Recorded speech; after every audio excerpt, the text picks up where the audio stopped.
Notre Dame fans, welcome to another edition of the Irish Breakdown Podcast. I think you all know me. I'm Brian Driscoll. I'm the publisher at irishbreakdown.com.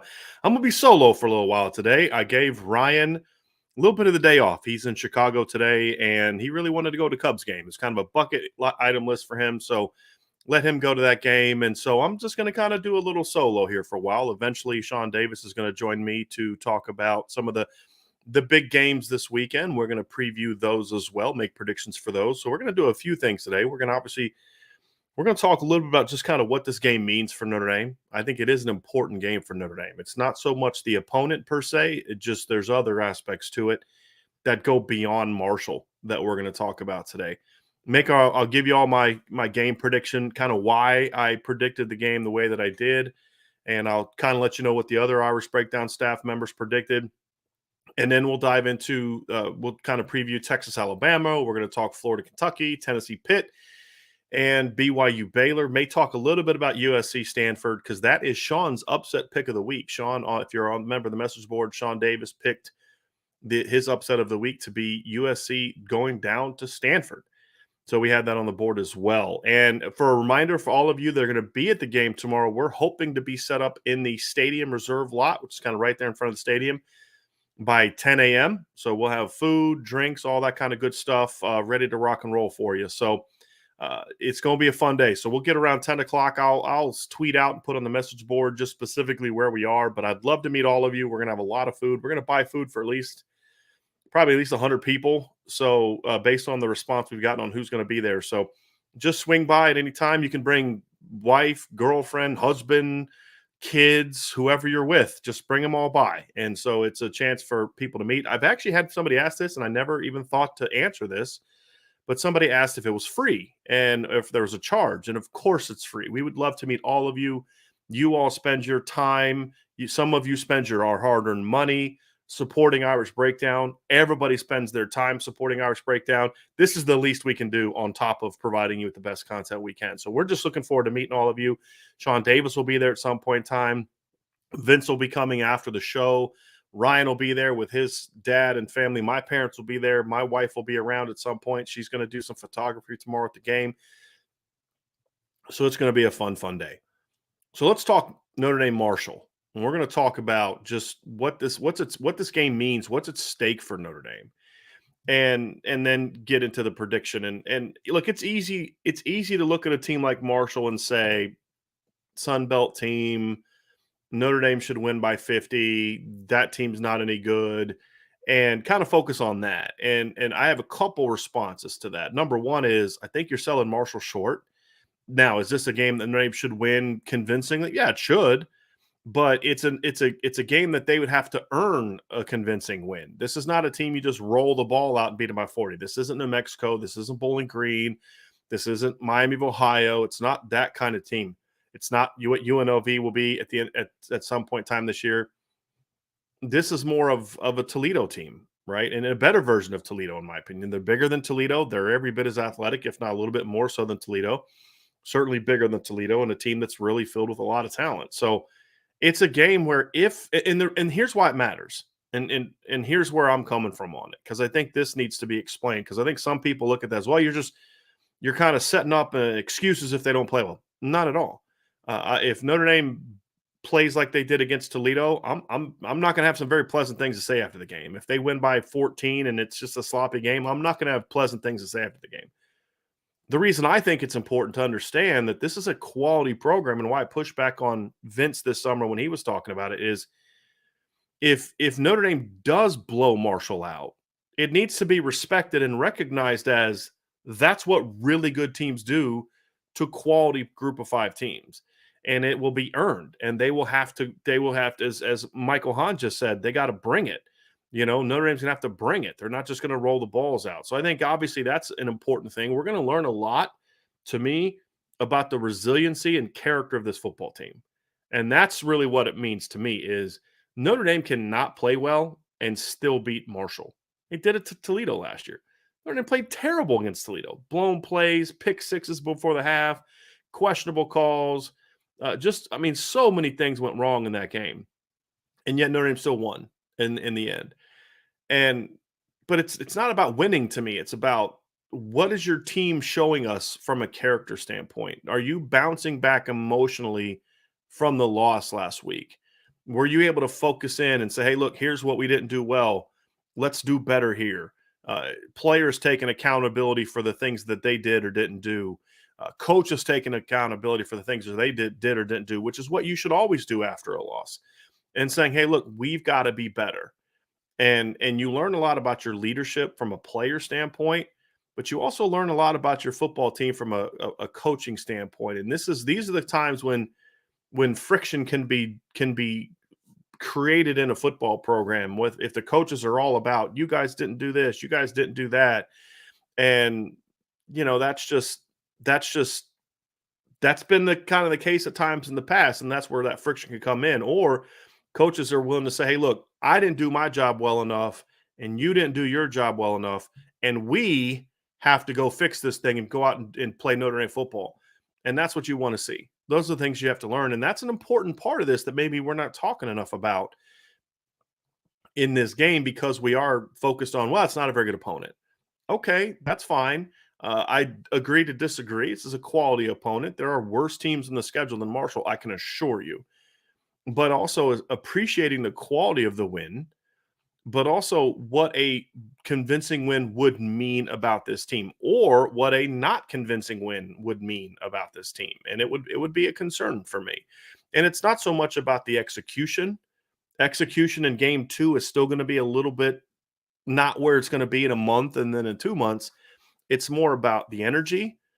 It's about the emotion. It's about the fight.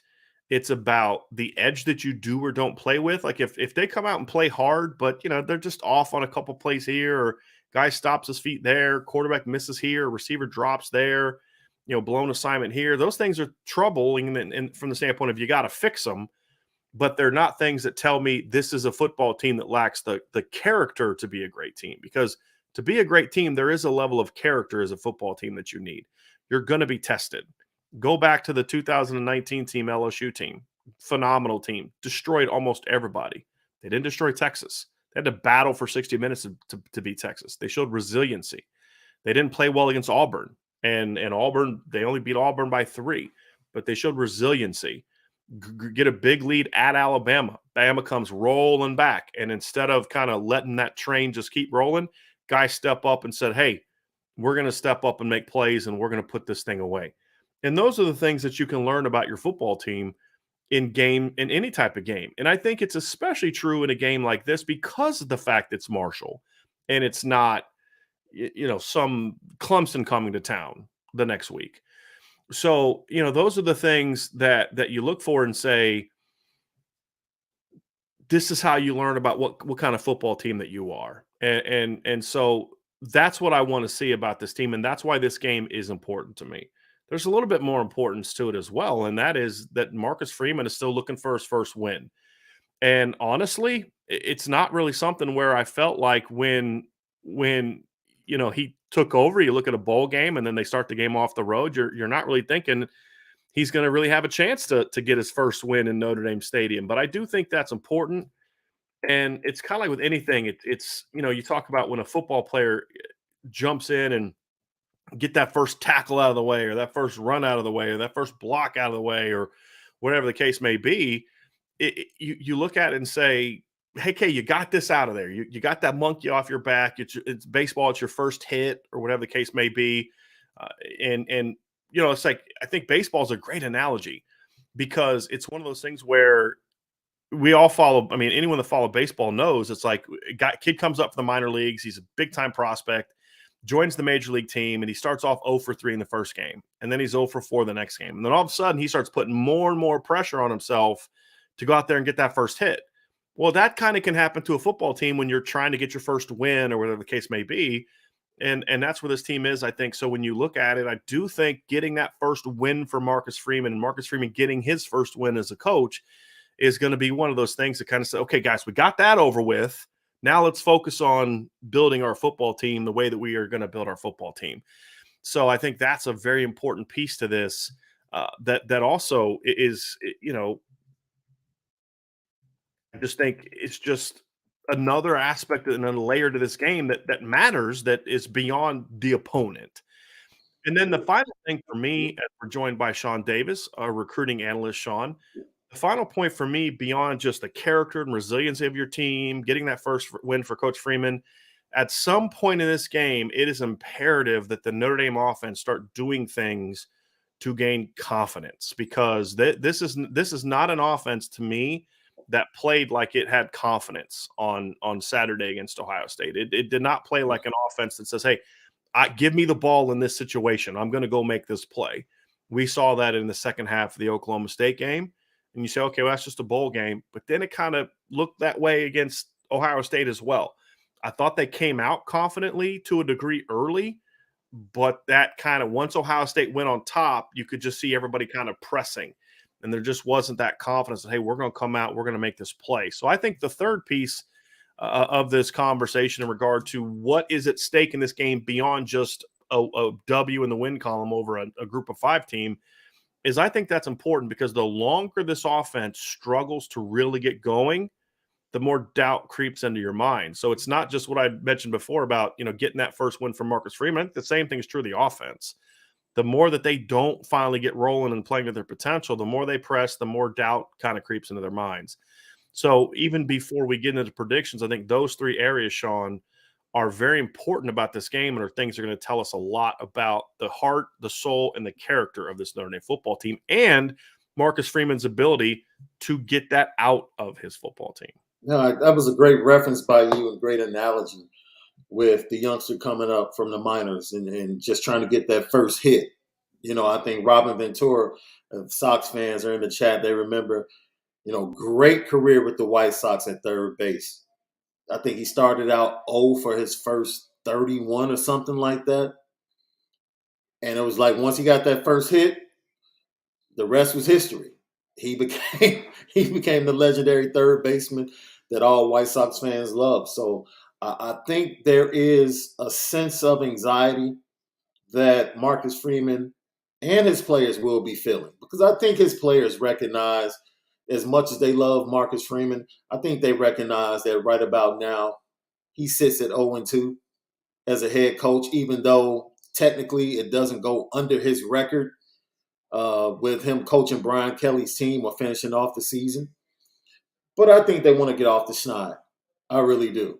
And with that being said, do you lean on that and the anxiousness and the anxiety being evident at the beginning of the game, or do you lean on what we've seen the previous 2 games, is that this team has gotten off to a fast start or been very competitive, even if they didn't score the same amount of points against Ohio State as they did against Oklahoma State early. You saw them come out and compete at a high level, and they weren't flat. Right. And that is, I tend to lean that way. And I think Jared Patterson coming back will be a boost from a leadership standpoint. And he was a leader there on the sideline, but it's totally different when he's on the field and in the huddle.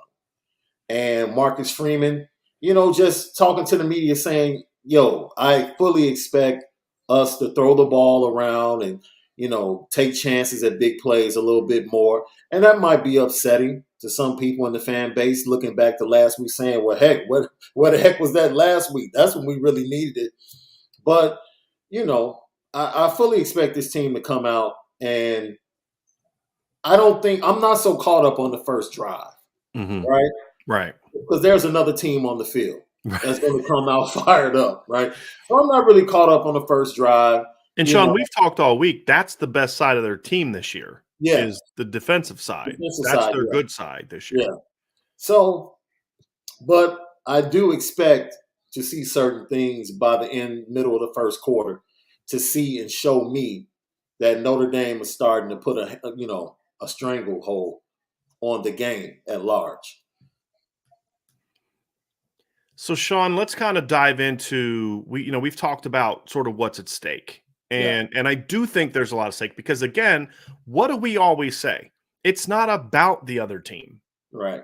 It's about Notre Dame. Yeah, It's not about Marshall. And so you can always learn something about your football team when you're playing these type of teams.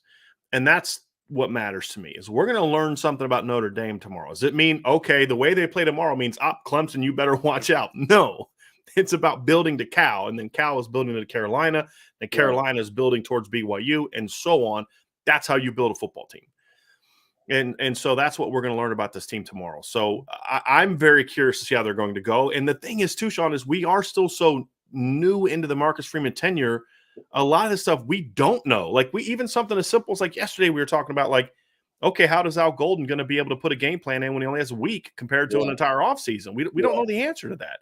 It's not that I'm concerned about it. I just haven't seen it. Yeah. So how is this? There's just so much of this, and that's what's kind of for me kind of fun about covering this team is because we are learning so much about it. For 12 years, it was just like after a few years, like, okay, this is just who Brian Kelly is. The good parts, the not good parts. I mean, this is who Nick Saban is. The good parts, the not good parts. I mean, you learn it's just how it is. The fun thing about this is after covering a different coach for 12 years, and this is not at all a shot at him. It could have been Lou Holtz the last 12 years. It's just the point is it's something new. Yeah. And you're still learning, and learning what he's capable of or where his areas of growth are, where the strengths are. We're still learning those things as a head coach. And that's what makes it fun. And that's another part of what we're going to learn tomorrow. And it is going to be kind of cool to see him running out tomorrow as kind of the head coach leading the team out. I haven't really seen that in Notre Dame Stadium since 2009 with somebody other than Brian Kelly leading a team out. So it's all going to be fun to me. It's all going to be fun. And for those at the game tomorrow, this right here, I definitely want to see this. If somebody tells you to sit down, you tell them to sit down, right? Or you tell them to stand up or whatever. You tell them you're not going to sit down. So I want to see Notre Dame Stadium with a lot of energy. I want to see the tailgate with a lot of energy. I'm very curious to see sort of how people are going to be tomorrow because of the loss last week. I hope people are still excited, encouraged. I want to see people fired up. I want to see people cheering. I want to see it loud. I don't want to see it quiet at kickoff. I want it excited. Because here's the deal. There are things Notre Dame can do to create a better home environment, play better opponents and all that other kind of stuff. But at the same time, at the end of the day, it's up to us. It's up to, I can't because I won't be in the stands. I'll be somewhere where I'm not allowed to cheer. But for fans, it's like, it's up to you to be loud. It's up to you to determine. I don't care who the opponent is. We're Notre Dame, and we're going to be loud for our team no matter who the opponent is. And so I'm very curious to see if the Notre Dame fans can live up to that tomorrow. I have my question marks. But we're going to find out if they are or are not able to live up to that standard. So, Sean, let's talk predictions because we made some. We made our predictions, and you can find all of the staff's predictions at irishbreakdown.com. We all made predictions. We obviously not a shocker. We all picked Notre Dame to win this game, some of us by larger margins than others. But, I think, Sean, to me, when I look at this game, I looked at it from a standpoint of, I think you made a comment earlier. I made a prediction. We both picked Notre Dame to win. I predicted that Notre Dame would win this game 34-13, which isn't an incredibly wide margin. It does cover the spread, but I kind of looked at it from like you were alluding to this earlier. I don't necessarily anticipate the offense coming out rocking and rolling right away. I hope it does, but there's a lot this team needs to get better at, right? So I kind of look at it as they're going to come out and play hard, but maybe have a couple misses, couple mistakes, but they're going to eventually get rolling in the first half, and I think it's going to be convincing. And then my 34-13 also includes, I think Marshall's going to score a touchdown late. I do think, barring this, the defense having an emotional letdown, I think this defense is going to shut Marshall down. I'm not impressed with their quarterback. I think their offensive line, if the Notre Dame defensive line can't dominate this game, it's going to be a long year. It's going to be a really long year. And, so it's a big week for Al Washington, too. We're not talking a lot about that. We're talking about Marcus Freeman, but Al Washington's unit was expected to be arguably the best part of this football team, and they did not show up and play like that on Saturday against Ohio State. So I went 34-13 with a late score by Marshall, but Notre Dame still covers. We'll dive into specifically why we picked that afterwards, but just kind of, Sean, just your prediction and then just a little bit about what went into that prediction. Yeah, I just said it, and I agree with you, about the start not being as fast as we would want or Notre Dame would want. My prediction was 44-17, covering the spread as well. I also have Marshall scoring some points late, but I look for a couple of contributions in the scoring tally from the defense. That was for me. I think they played well, and I think they take it to the next level and get turnovers this week that lead to points. So I'll say this, Sean, if Notre Dame can force some turnovers, I could see this thing really getting ugly. The reason I say that is because I think like there's two ways that an offense can gain confidence. One is they go down and score I'll say if Notre Dame goes down and scores in the first drive of the game, I feel like, okay, it's okay. This is going to be a fun day. Yeah. I'm not anticipating that, but if like the defense gets a couple early turnovers, especially if one of them turns into points, then I do think it'll end up looking like New Mexico because because then the offense is like, hey guys, we don't have to do this all by ourselves. Yeah. Just calm down, play loose, go do your thing. Defense has our back, right? We're going to be all right. Let's go do this thing. So yeah, I could see something like that, Sean. And so it is going to be interesting. I think the start is going to be very telling about this team. And I'm not predicting it, but if we see it, it's going to tell me a lot about this team to kind of come out and kind of roll back from last week's loss and just come out and play with a little bit of fire and execution. Because I expect the fire, even if they don't score a lot early, if they don't have 21 points in the first quarter, it doesn't mean you're not playing with fire. It just means your execution still needs to get better. Right. So I think they're going to come out and play hard. It's just what's the level of execution going to be? I think that's the bigger question for me. And that's partly why I had it a little bit closer than like some of the other scores, Sean. Like I'll just give everybody the rest of the staff's predictions. Vince went 52-17. Sean Stiers went 48-6. Andrew McDonough went 48-20. And then Ryan just went insane and went 55-6. Like he went full like destruction. Right. I hope that's the case. And if that's the case, I'll say this: if that's the case, this is going to tell us a lot about this team. But yeah. I could see, Sean, and I get your thoughts on this. I could see the defense taking a little bit of a step back this week. Not so much from just from a focus standpoint, just maybe an assignment standpoint, just because they did put so much into stopping Ohio State last week that maybe they have a couple missed assignments or, plays like that. I wouldn't be completely shocked if we saw something like that this week.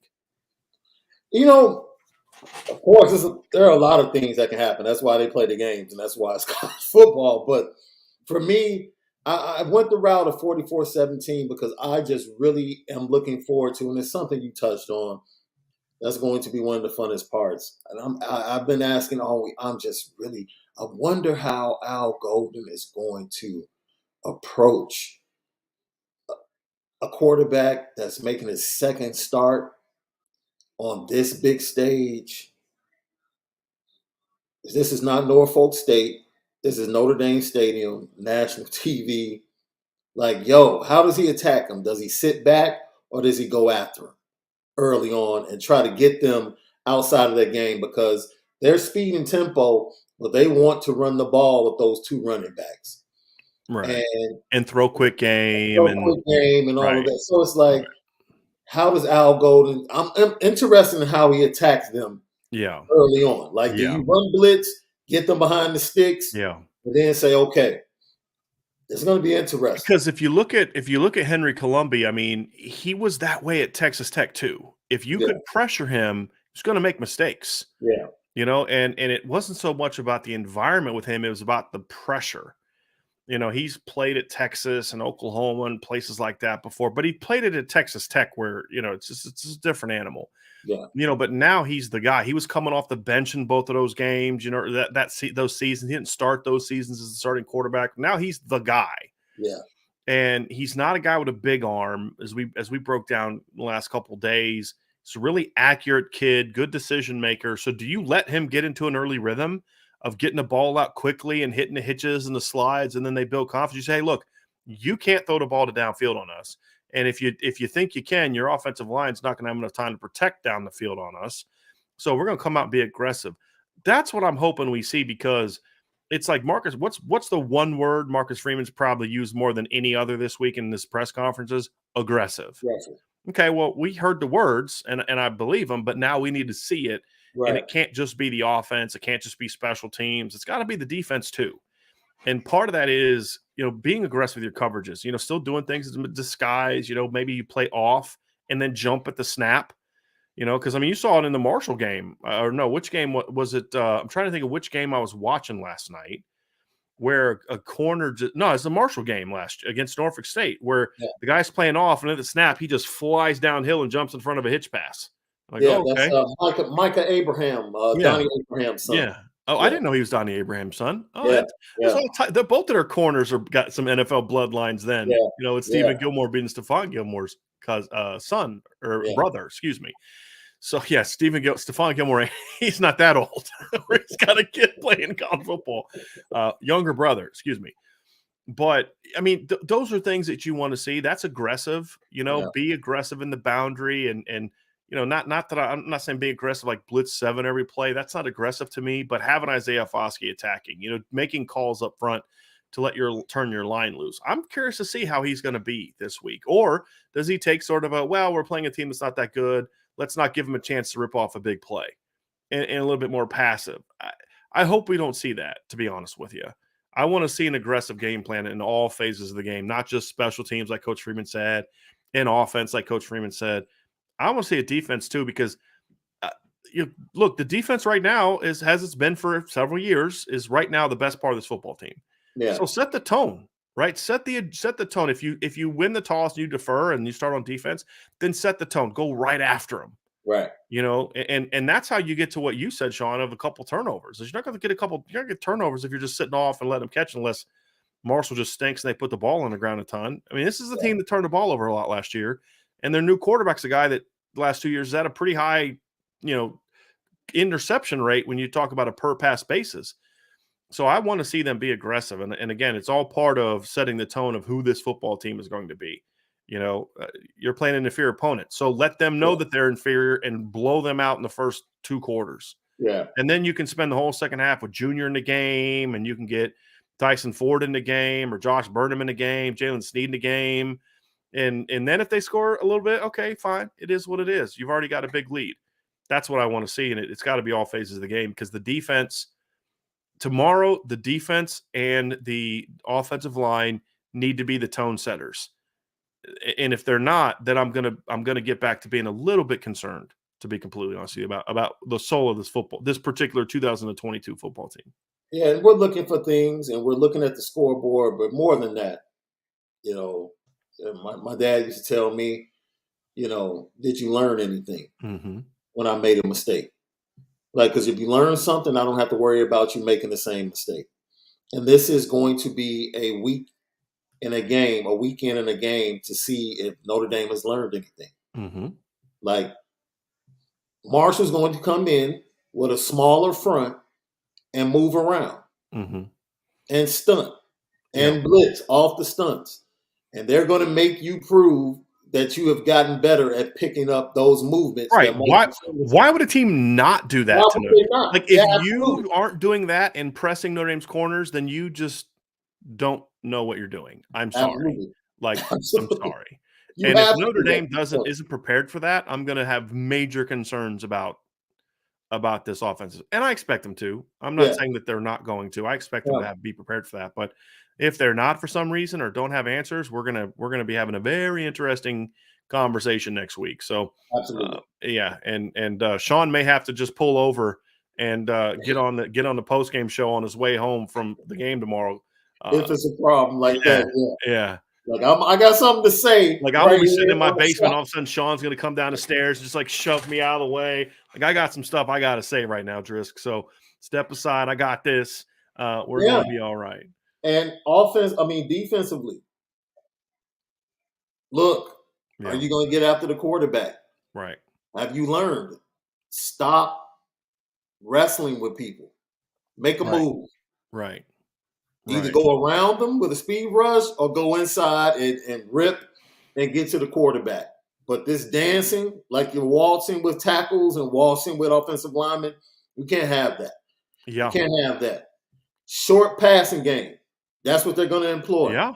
And Guess run what, game. linebackers? Run, quick You got game. to tackle. You got to Run, run and quick tackle. game. Run, Absolutely. quick game. Run, Absolutely. quick game. That's who they are. That's it. They attempted one pass last week over 20 yards.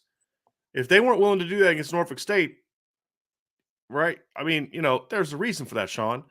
And it's very interesting. It's very telling, like you said, about this. And here's the other thing too. Talking about learning something. Some of those cats on the D line got a little bit humbled last week, right? Heck I yeah. mean, Isaiah Heck yeah. Foskey came in the offseason talking about I came back to win a national championship. Okay, well, you're on a big stage and a chance to do that, and you got outplayed, right? Jason Adamiola, we're the baddest MFers, in college football. Okay, well, if you're going to say that, you got to You got to play back better. it up. Riley Mills talking about this week, how he thinks his defense can be, elite and all. Okay, cool, but you got to go show me something. I mean, they've all had some words to say, and I like that. I'm not calling those guys out. I'm not saying, oh, you guys maybe keep your mouth shut next time. No, I want you to keep talking like that, but I just want you to go back it up. And that's my thing is I'm not one of those people who's just like, I just, hey, we're just out here to do our best. No, screw that. Be yourself. Yeah. And if you're someone who feels like I'm the baddest dude out here and you want to tell people that, that's cool.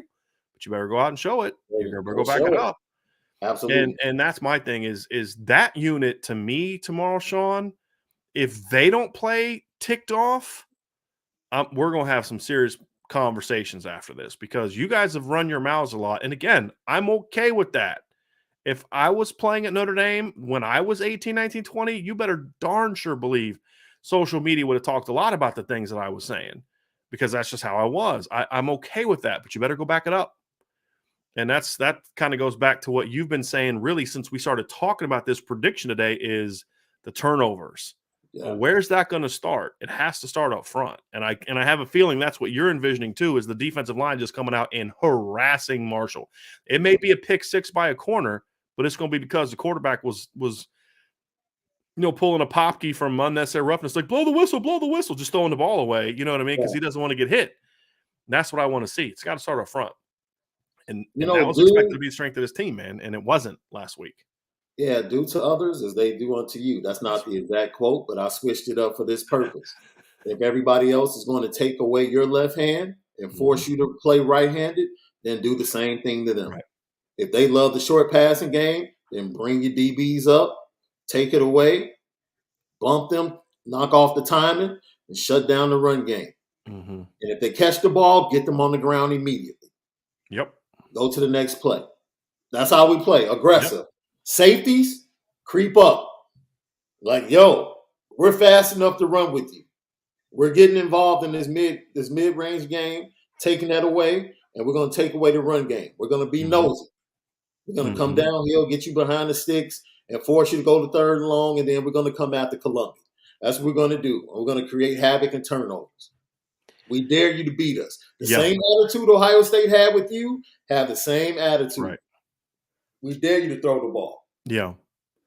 Yeah. And that at the end of the day, that's the biggest thing that I want to see from this team. And it's not even a prediction, Sean. I need to see it. I'm not predicting it. I need to see it, right? I need to see this team play, fly around to the ball, play hard. And that's not a question for me. I think they did play hard last week. At no point in time did I question, boy, this team, like you and I were talking earlier today before the show, and it was like that team was ready to play against Ohio State.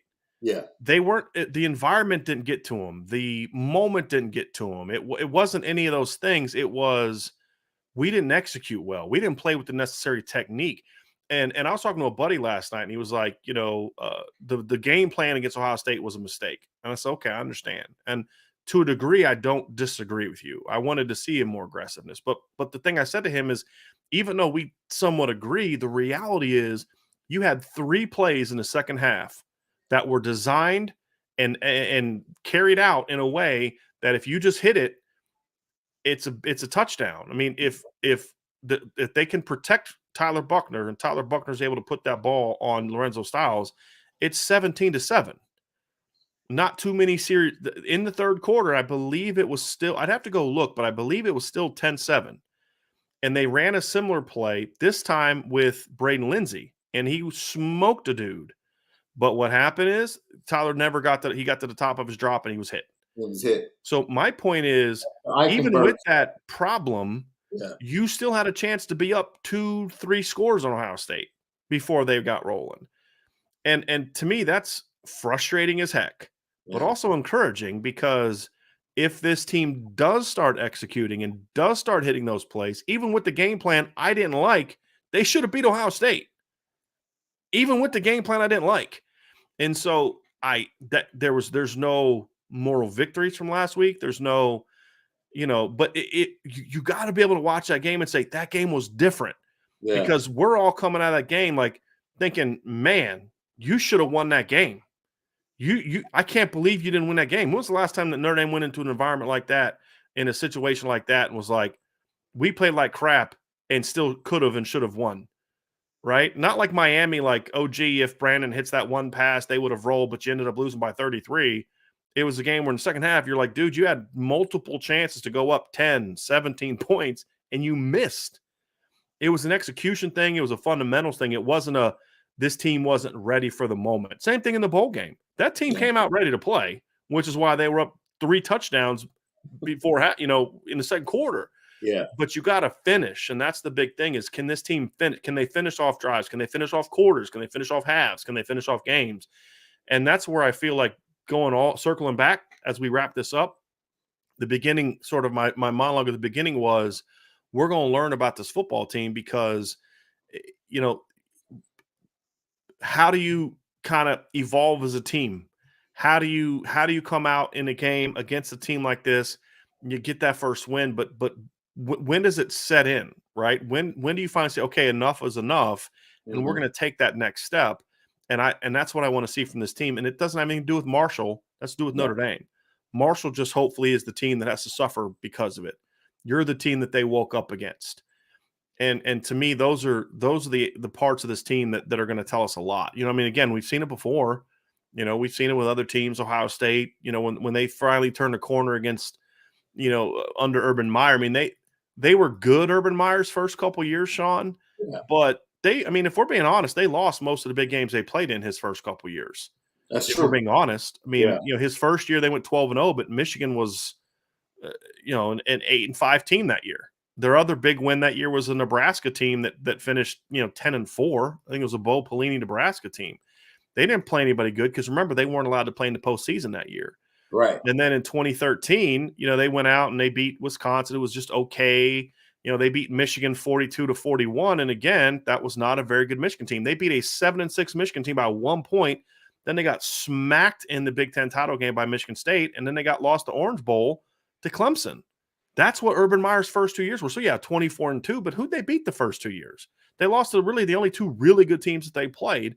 And then you come out in 2014, the year they won a title. And early in the year, they get smacked in the mouth by Virginia Tech, a not very good Virginia Tech team. And then later that year, you kind of started to see that Ohio State team just slowly start putting it together. And then sort of the coming out party was, I think the Michigan State game is the one for me.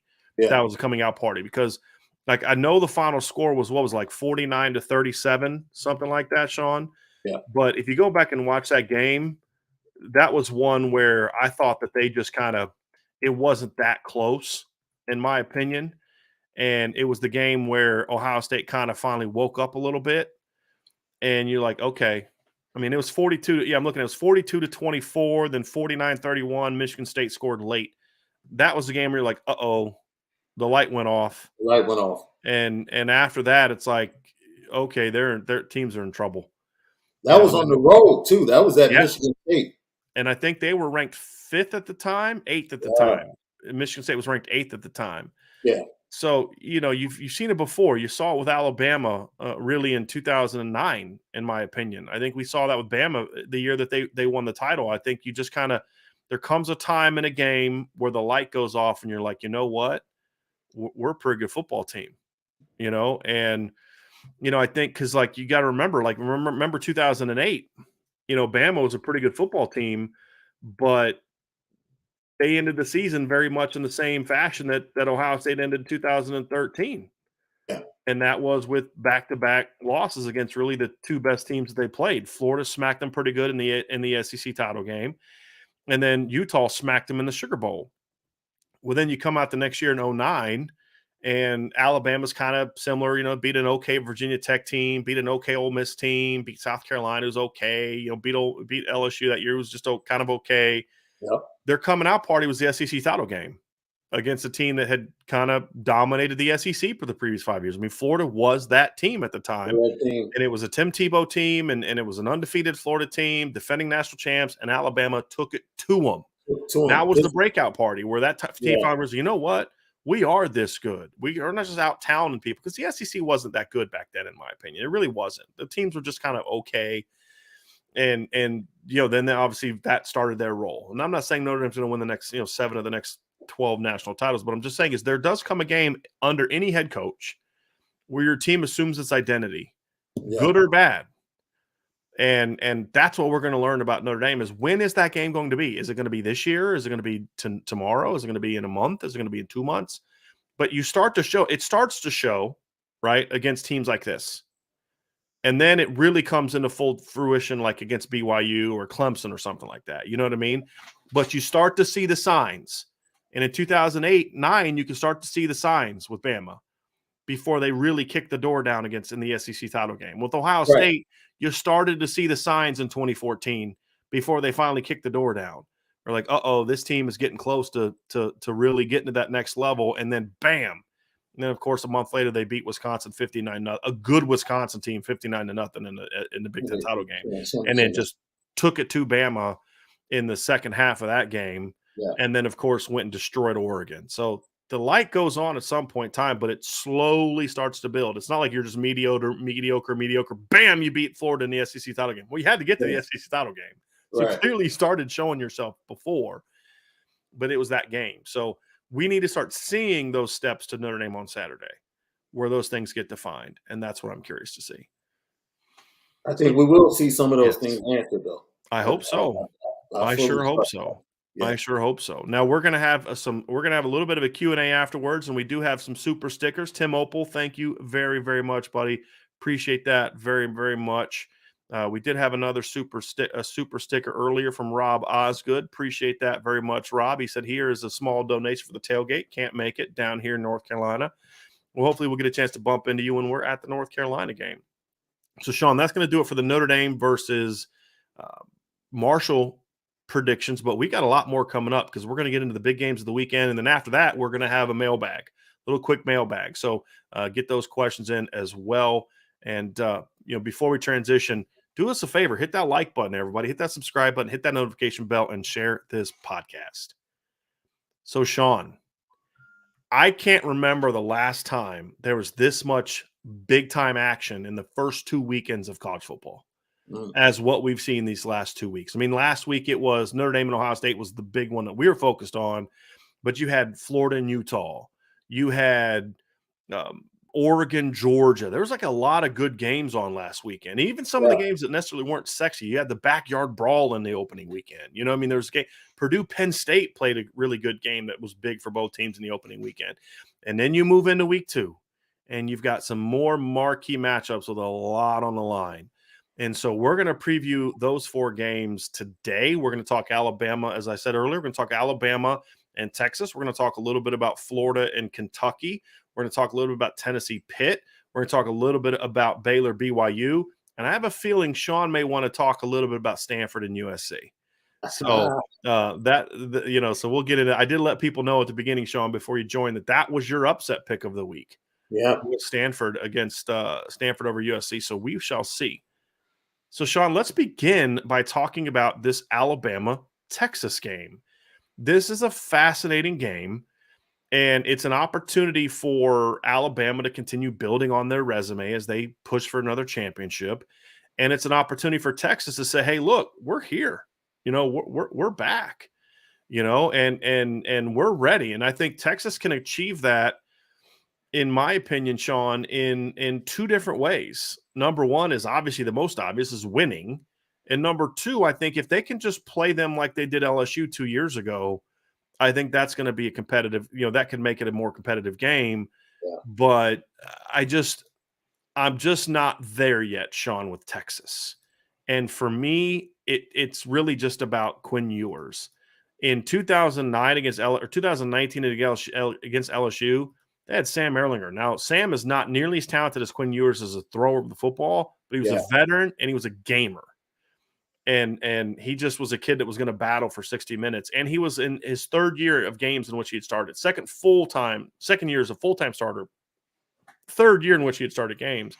This is start number 2 for Quinn Ewers, who didn't play football last year. He was on a scout team at Ohio State. I just can't get there yet, combined with the young O-line and the defense that's still evolving. I just can't get there yet. So I actually predicted this not to be a competitive game, Sean. I went 44 Alabama, Texas 17. We'll dive into a little bit more here as how the matchup goes, but why don't you go ahead and give your prediction for this game before we kind of get a little bit more into the particulars. I'm trying to remember, what was it? 42-24 was yours. 42-24. Mm-hmm. I think the receivers, Sarkisian, this is where you're going to get into like what Notre Dame fans would have wanted to see last week out of Tommy Rees in the offense. I think you will see that from Texas. I think Texas early, they will be aggressive. They will come with some trick plays. They will understand, because of Sarkisian's time with the Saban staff, how they operate. They might even know some of their checks and some of their calls and what they'll go to in this formation when you motion this way.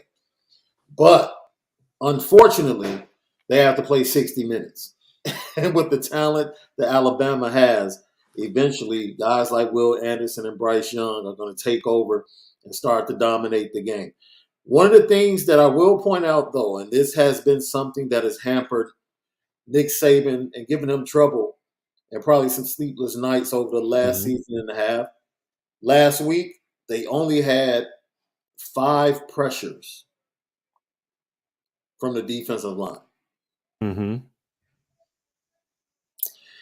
And they had a problem putting pressure on the quarterback last year with that defensive line, even though they had Will Anderson. Mm-hmm.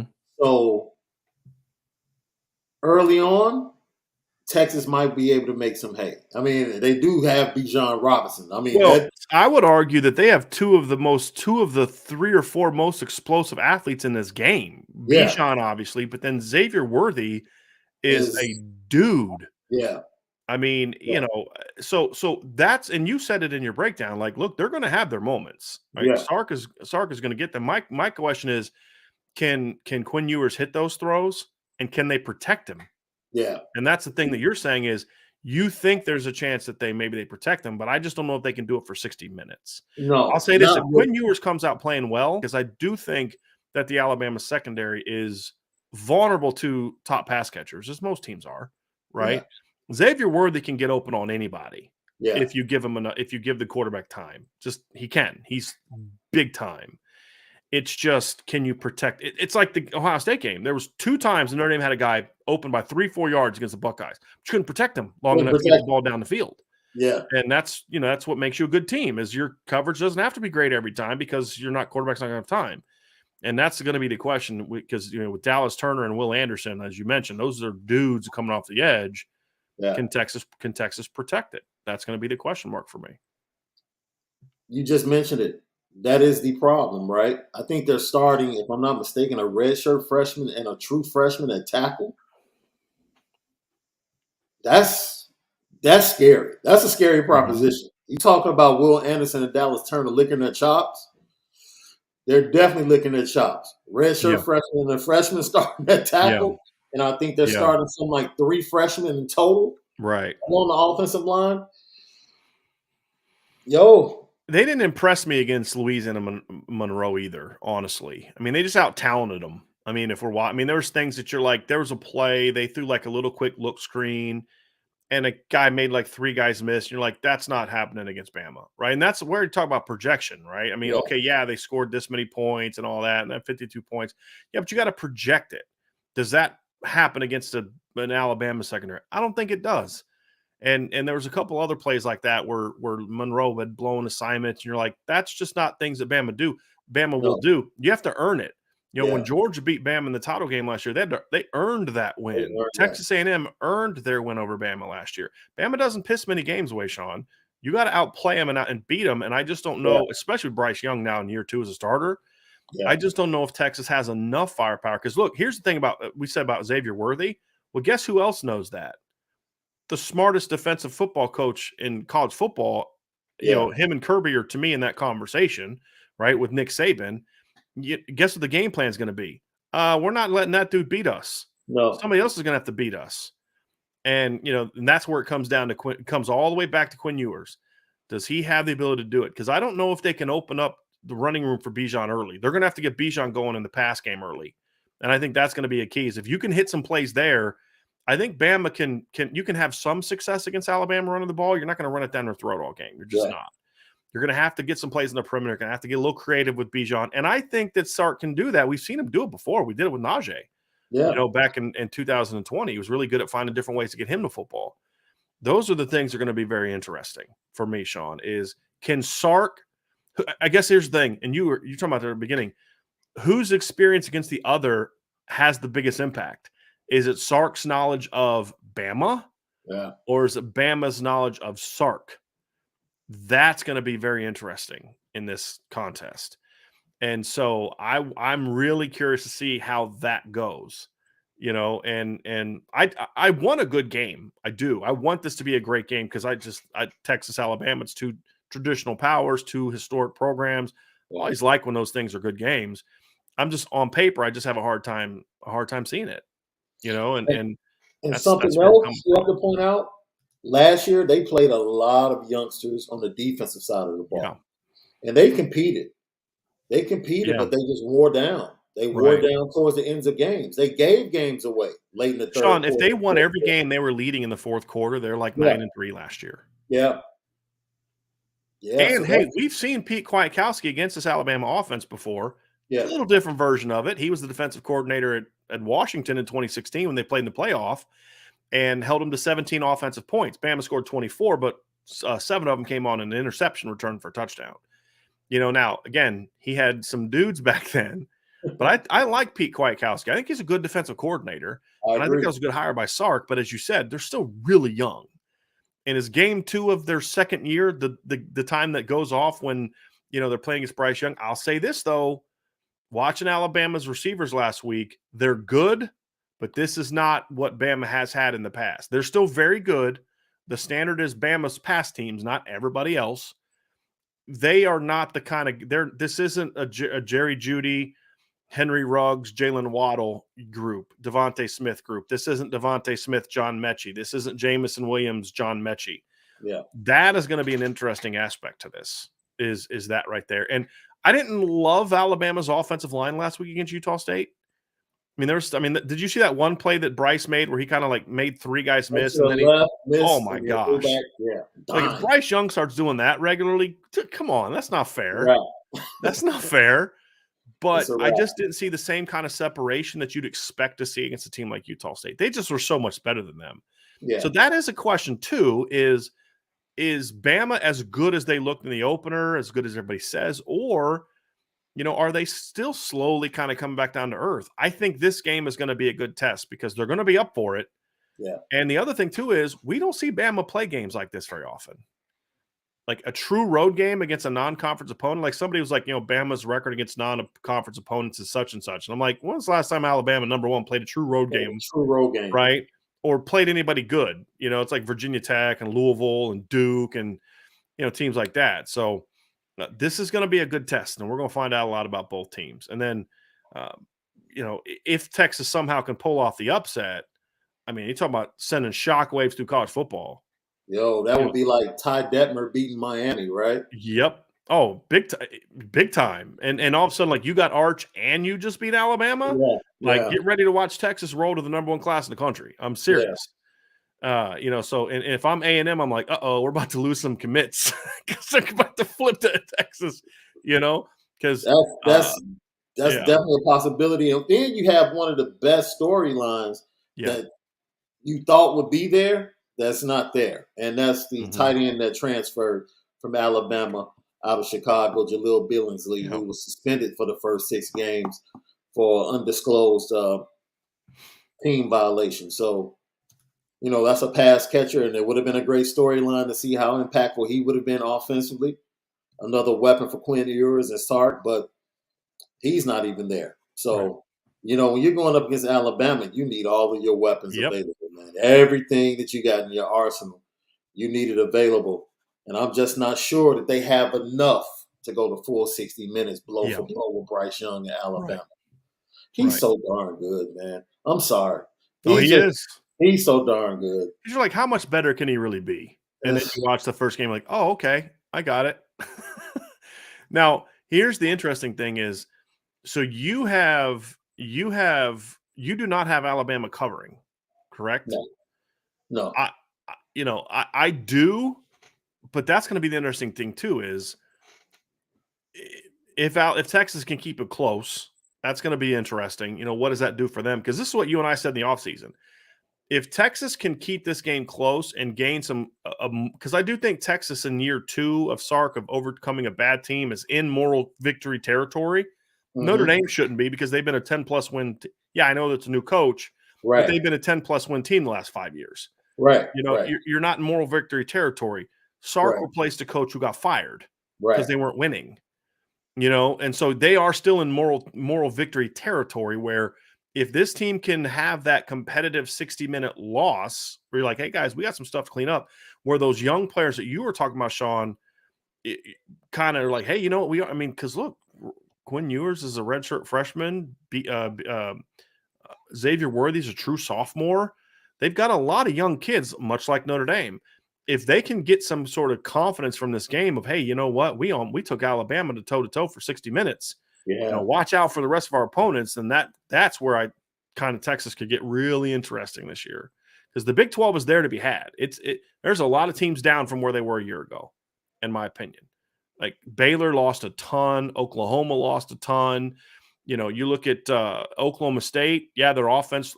Oklahoma State looked like a vintage Oklahoma State team, which isn't necessarily a compliment. their defense didn't look the same though. That's what I'm saying. Yeah. It's not necessarily a compliment to look like a vintage Oklahoma State football team because they couldn't stop Central Michigan offensively. No. And so it's like, oh, okay, well, they're missing Jim Knowles a ton.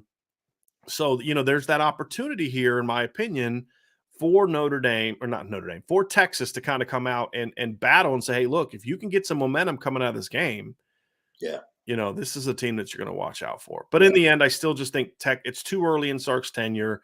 He's got too many holes he's still trying to fix on the roster. And in the culture, that's the other thing. He's still trying to teach his team how to win. Yeah. And so I do like how impressively they won score-wise last week because they didn't win the opener last year in overly impressive fashion, in my opinion. And then, of course, went out and got blasted by Arkansas in week 2. But of course, they played a good team in the opener last year, Louisville Lafayette. But Yeah.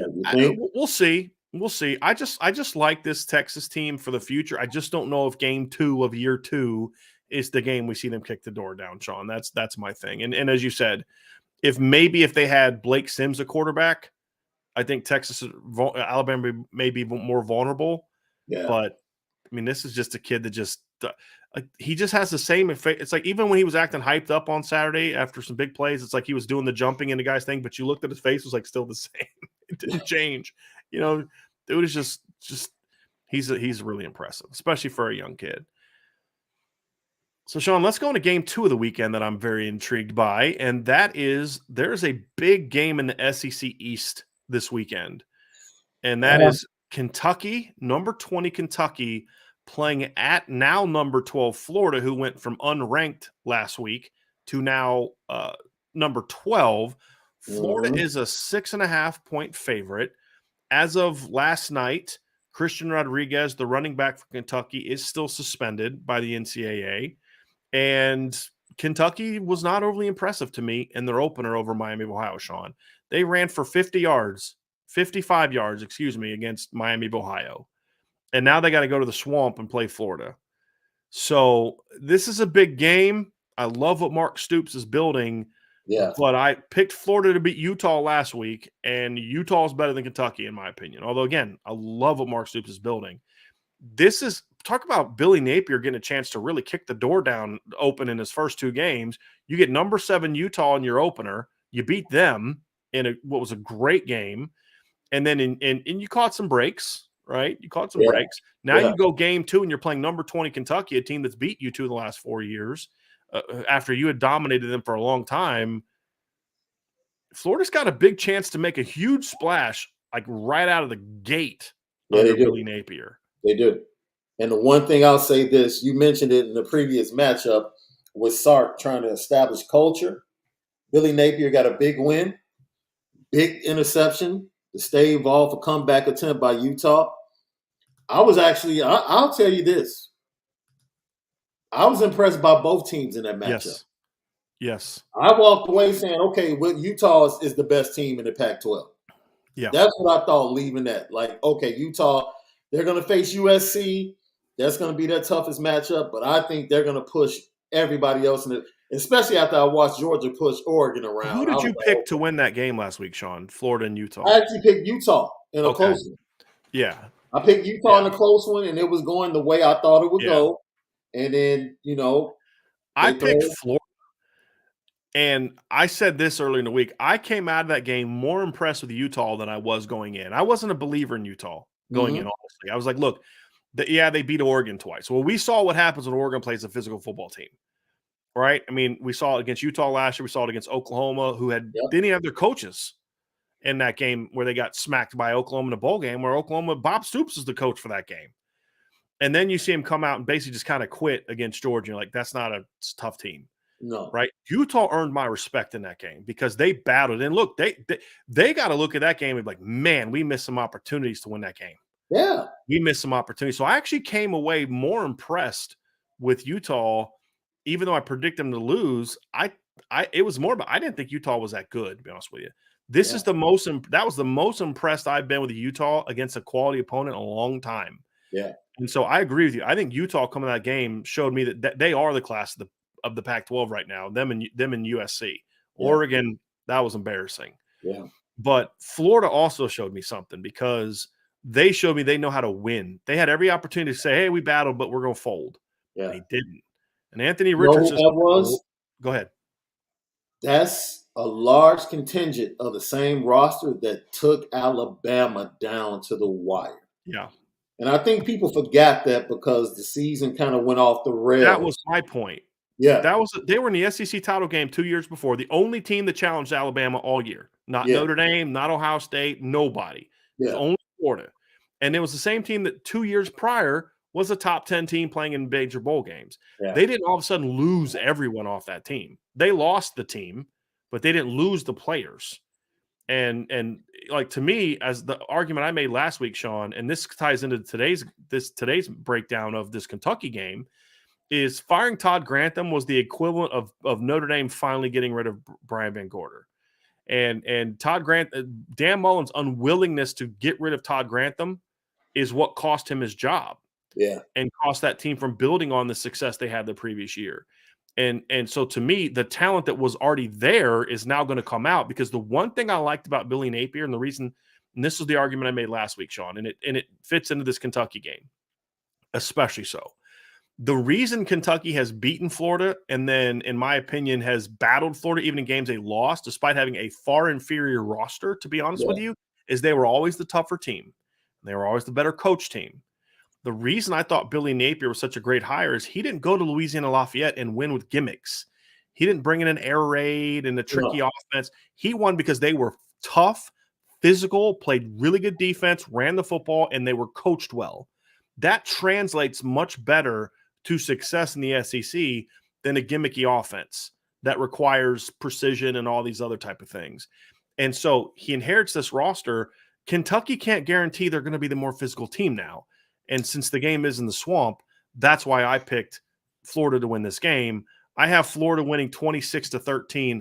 I don't actually think it's going to be overly competitive because without Christian Rodriguez, Will Levis looked that offense was very one-dimensional against Miami of Ohio. And if Miami of Ohio can make you one-dimensional, what's Florida going to do? And so I just don't think Kentucky has the horses between losing Rodriguez. They lost a lot of offensive linemen from last year. Their offensive line coach is now the offensive line coach of Bama. He was a big reason for their success in recent years. That's true. Big reason for their success. They lost Darren Kennard. They lost a couple other offensive linemen that got drafted. I just don't think they have the horses to play with Kentucky or with Florida in the swamp. So I think it'll be a somewhat competitive-ish game, score-wise, but I think Florida pulls away late, Sean, and that's how I have the Gators coming out of this game 2-0. You think it's going to be more competitive, though, it seems. At the time, I actually picked Kentucky, and Christian Rodriguez being eligible was a part of that thinking. Right. Like, okay, if they get him back. They can run the ball when he's there now. He's a physical back. Yeah, that's the difference. And if he doesn't play, I'm not the type to switch my pick. It's like, that's my pick. Flip the score, basically, if he's out? Yeah, probably. I still think, I think Kentucky has culture. Mm-hmm. You can say what you want to say about what they lost. Their culture has been established. Yep. Of Mark Stoops. So they won't be scared walking into the swamp. No. They won't. There's going to be more uncertainty on the other side of the field than there will be on Kentucky's side. And this is what I was banking on when I made my pick. That's a tough emotional win you're coming off. Yeah, that's a good point.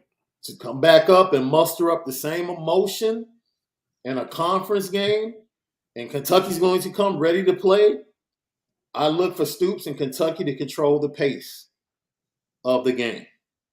They might not be able to put up the touchdowns that will lead to a victory, but I think they're going to keep it close, and they're going to challenge Florida to play a full 60 again. Yeah. Can you play a full 60 minutes of emotional football again at home? Yeah. If you can, Florida might be a problem. They might be more of a problem than we thought coming into the season. And that's what I'm banking on.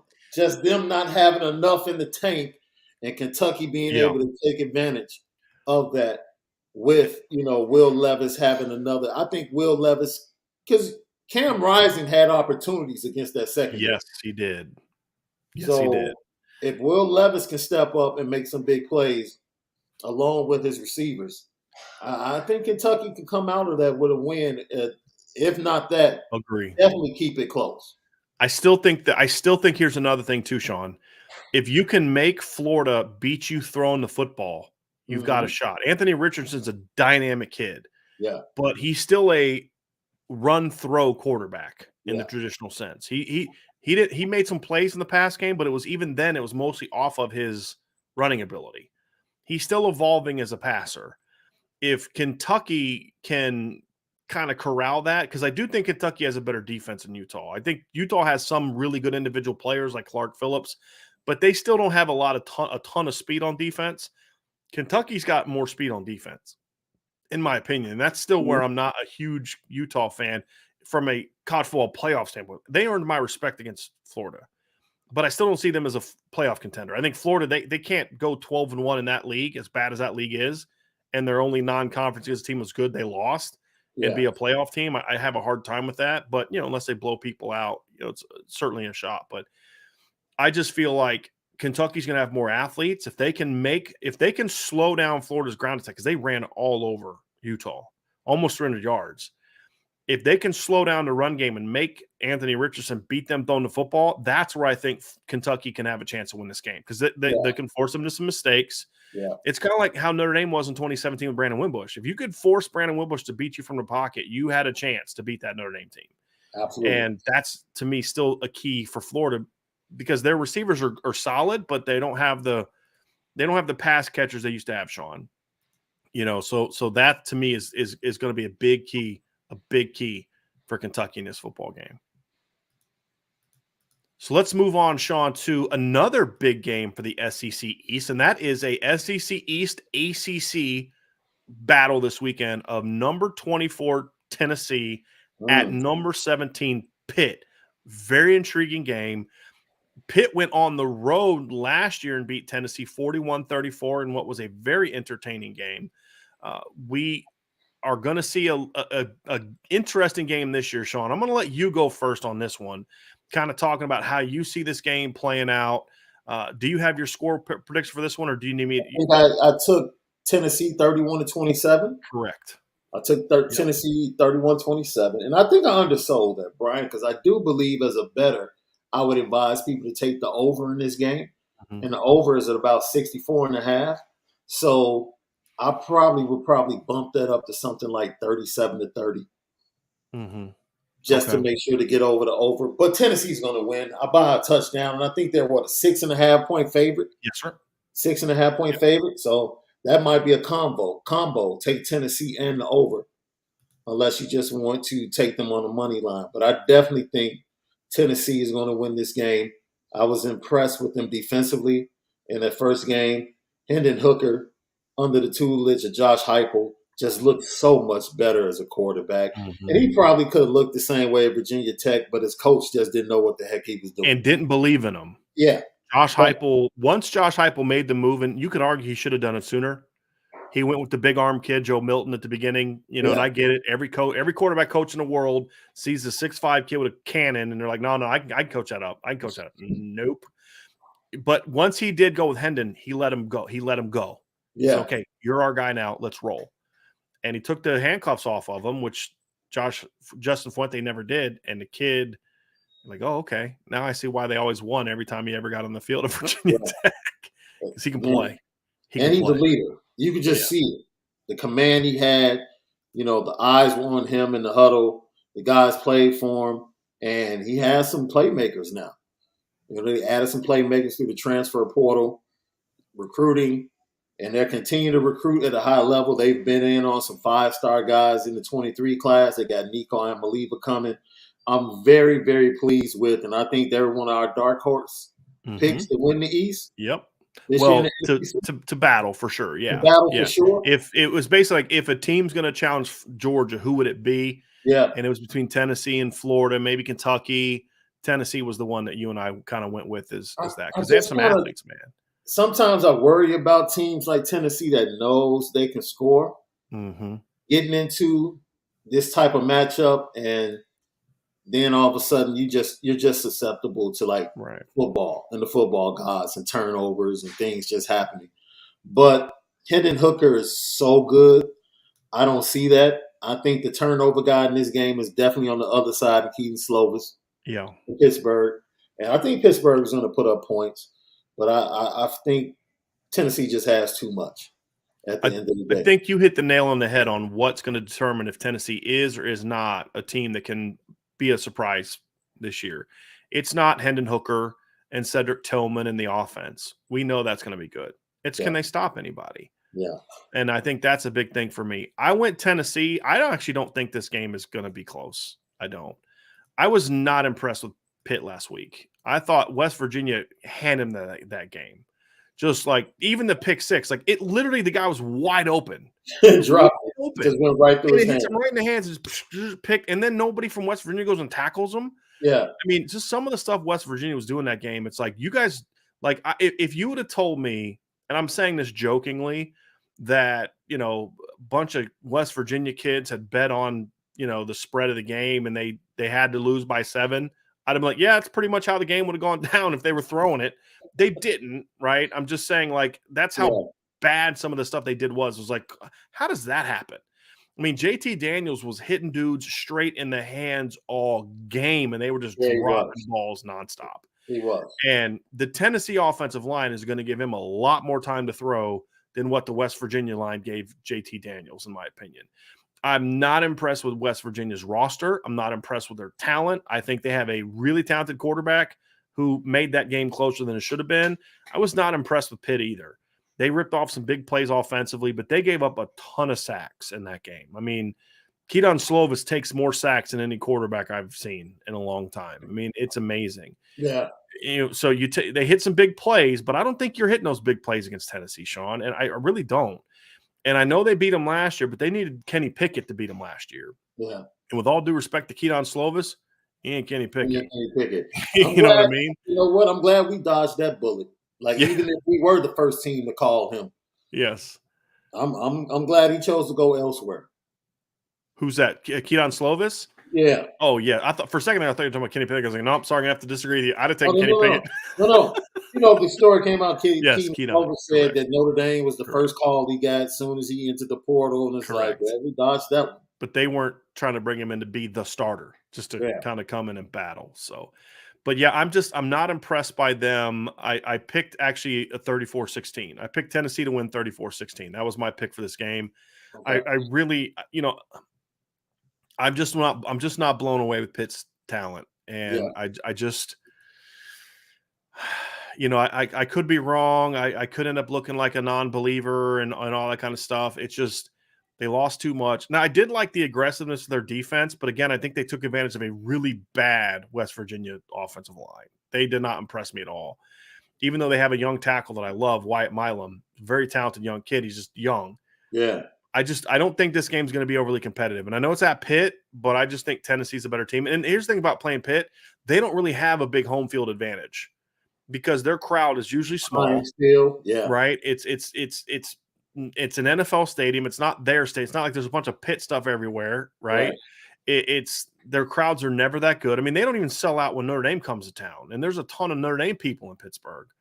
And it's usually, honestly, it usually gets louder for Notre Dame when I see them play Pitt than it does Notre Dame, than it does for the home team Pitt. So I think there's going to be a lot of Tennessee fans in the stands. It's going to be a pretty neutral crowd, in my opinion. Mm-hmm. And I think Tennessee's going to win because I think Tennessee's defense is the key. They're going to be better. Yeah. They're not going to be great, but they're going to be better.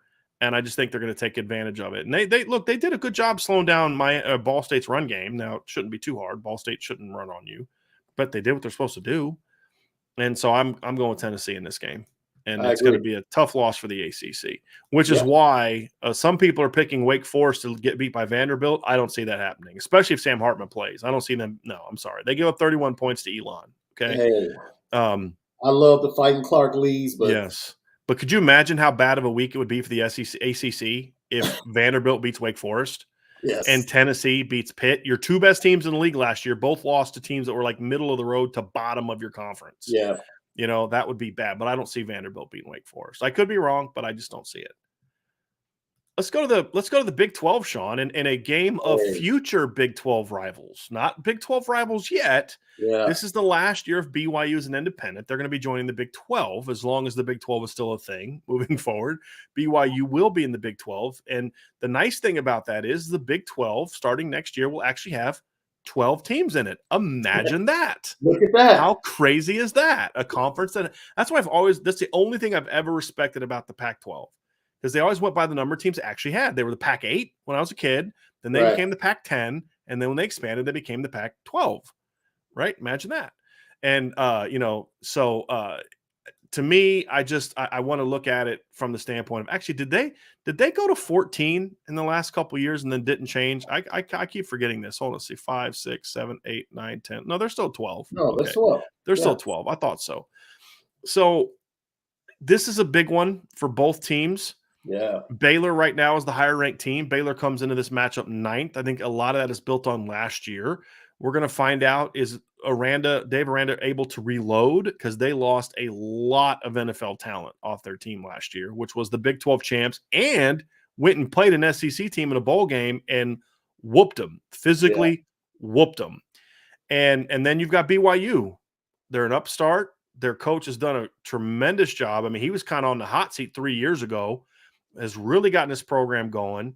Their offense is dynamic. They've got a really impressive dual threat quarterback in Jaron Hall, who can beat you from the pocket and can do things with his legs. So he's a true dual threat, not a run throw guy. To me, those are different. Anthony Richardson, run throw. Jaron Hall, dual threat. There's a difference. I really like this BYU team. They're not super athletic. The running back they got from Cal had a big first game against South Florida. Yeah. I had a buddy of mine call me. He's like, I think South Florida's got a shot to beat them. I was like, oh, I guess we'll see. And they stomped South Florida. So I like BYU here, Sean. I went my score prediction was BYU 30, Baylor 20, because I just don't think Baylor has enough offense to win a game like this. Now, I may be giving BYU a little too much on the 30 because Baylor's defense is going to be really good again. But Yeah. again, I just think they lost too much to be that good in game 2. And they played Albany in the opener, an FCS team that went 1-8 last year. Yeah. What do we really know about how good Baylor is? So Yeah. I see BYU getting a big win this year. And they also got looking for a little redemption too, Sean, because the game isn't going to be in Provo. That was the only Power 5 loss that BYU had last year. They went 5-1 against Power 5 teams last year. The only loss they had in Waco against the Bears, who beat them by 2 touchdowns. I think BYU gets redemption this year, Sean. What say you? Yo, wake up call. Stepping up from Albany, like you said, to face the Cougars. Late night in Utah. Not only will the Bears be tested, but their lungs will be tested. I think BYU jumps out to an early lead, and I think Baylor jumps back into the game and makes it close late. But Jaren Hall, like you said, fantastic quarterback, has just enough to get them over the hump at home and is going to set up an undefeated BYU for Notre Dame to face in Las Vegas. See, I looked at this game with my heart, Brian. I looked at this game with my heart. I need BYU undefeated. Yes. When they face Notre Dame. D-Rock is with you, Sean. Yes. He's with you. Yes. I need them undefeated. I think BYU is going to jump out early, and the crowd's going to be in it. And Dave Aranda and his tough-minded Bears, they're going to fight back. They're going to fight back. They're going to find a way to make plays. And just, look, I understand they might be better, but this is the same BYU crew that gave up how many points to Virginia in the win? They won the game. 49. Virginia was moving up and down the field. And I think when they gave up 38 to Baylor too. Yeah. And 31 to USC. Yeah. So I think Baylor's going to be able to score at some point. I just think it's going to be too much too late. Yeah. When they finally now get they off. did hold Arizona to 16 and Utah to 17 and Arizona State to 17. But they gave up 26 in a loss to Boise, 38 in a loss to Baylor. They held Washington State to 19. Then a week later, they gave up 49 to Virginia. They were a bit schizophrenic last year defensively. Mm-hmm. The thing is, though, they do have a lot coming back. And I think that's the thing for me. But I think that's going to be – we have some scores down here. I'd be shocked if it got to that kind of scoring. But my 20 for Baylor has more to do with their style of play and just what they lost. That's really what it boils down to for me. Yeah. I think they lost a lot. I mean, losing a 1,000-yard runner, and actually they lost both of their running backs from last year, I believe. So, to me, I just don't think they're going to have the horses. But I'll tell you what, from a Notre Dame standpoint, clearly, Sean, you want this to be a win for BYU. Yeah. But for me, just looking at it from a true analysis standpoint, I just think BYU has the better team right now. If they played in 2 months, maybe it might be different. Because I'm a big Dave Aranda fan, and those, the quarterbacks. I mean, he's only making his 4th start this week. Yeah. Now he's played well. I mean, in his 4 starts, he's had to play Oklahoma State in that Big 12 title game. And he had to play Ole Miss in the Sugar Bowl, right? And then now he's got to play BYU on the road. Yeah. So the kid's getting tested. But I just think for this game, I just think BYU has a little bit too much firepower, and I think Baylor's going to eventually get rolling, but I just feel like they're going to take a little bit of a step back. I mean, here's the thing, Sean. His first full recruiting class are sophomores. Yeah. Like I said it during the summer, I think he kind of they got too good too fast, meaning not that it was anything wrong with last year, but like the expectation, like, okay, this is just who they're going to be. Give them 2 to 3 more years before they're there. If Dave Aranda stays, then they'll get to that point because he's going to recruit athletes. They're going to be well coached. They're going to be disciplined. They're going to know how to play. And solid they're going to be quarterback coming in. Yes. In this class. So you're right. And for me in this game, the 2 things that I had written down, Jaren Hall, even though they lost last year, he still threw for 342. Yeah. So I think Jaren Hall is going to be able to put up points. That's why I expect them to jump out early. Yep. But then again, look, I was impressed in the bowl game and I was impressed in the Big 12 championship game with Jeff Grimes. Yes. I really was. Getting the most out of the talent he has. Is that what you're referring to? Yes, and the usage of the talent. Right. I think early on, especially in that championship game, he really threw the pass rush and the aggressive nature of that front seven for Oklahoma State off because he was really allowing the tight ends to get in behind the linebackers. Yeah. And they made some really big plays with their tight ends early in Mm-hmm. that game. And I think it affected the linebackers. Then they started to get the run game going. And he did a great job mixing up his play calling and setting things up. And then they were able to hold on late in that game for the win. Yeah. And he impressed me in the bowl game with his play calling. Yeah. And once again, I think Jeff Grimes is going to do a good job. Early on, I think the crowd, the environment, I think that BYU defense is going to be ready to play. And it's going to give Baylor some problems offensively because they're going to have to get used to everything. And then once Baylor settles in, I think they're going to be able to move the ball and score and run the ball and be a little bit physical with BYU. But like I said, BYU, once they get out in front by 10 to 14, they're going to control the pace of the game, and then I think they'll be in position where they're able to hold on and win. Let's do the last game, Sean, before we do a quick mailbag here. Last game, and I know this one is for Sean because this is one he wants to talk about because this was his upset pick. USC plays at Stanford. Now, let's set the stage a little bit for this one, Sean, because USC obviously is the new media darling. Yeah. They're coming off of a 66-14 win over Rice, in which they had how many defensive touchdowns did they score in this game, Sean? I believe it was 3? They had 3 pick sixes in this game. One of them being a 93-yard pick six, which meant Rice was driving. So Rice, obviously led by former Stanford offensive lineman or head coach. Their head coach is led by former Stanford offensive line coach Mike Bloomgren. And they took it to Rice a little bit last week. Rice, though, however, is just not very good, if we're going to be completely honest with you. Rice was a 4-8 team last year that lost to Texas 58-0. Their wins last year were over UAB, crazy win, and lost to Charlotte. They beat Southern Miss, Texas Southern. Not a real good team, if we're being completely honest with you. They were 2-3 the year before that in the COVID year, and then they were 3-9 the year before that. Stanford is a team I still have no clue who they're going to be. No clue. Yeah. Because what you and I talked about last year was Stanford was literally 2 completely different teams in the first half of the year and the second half of the year. Yeah. I mean, the first half of the year last year with Stanford, they were 3-2, excuse me.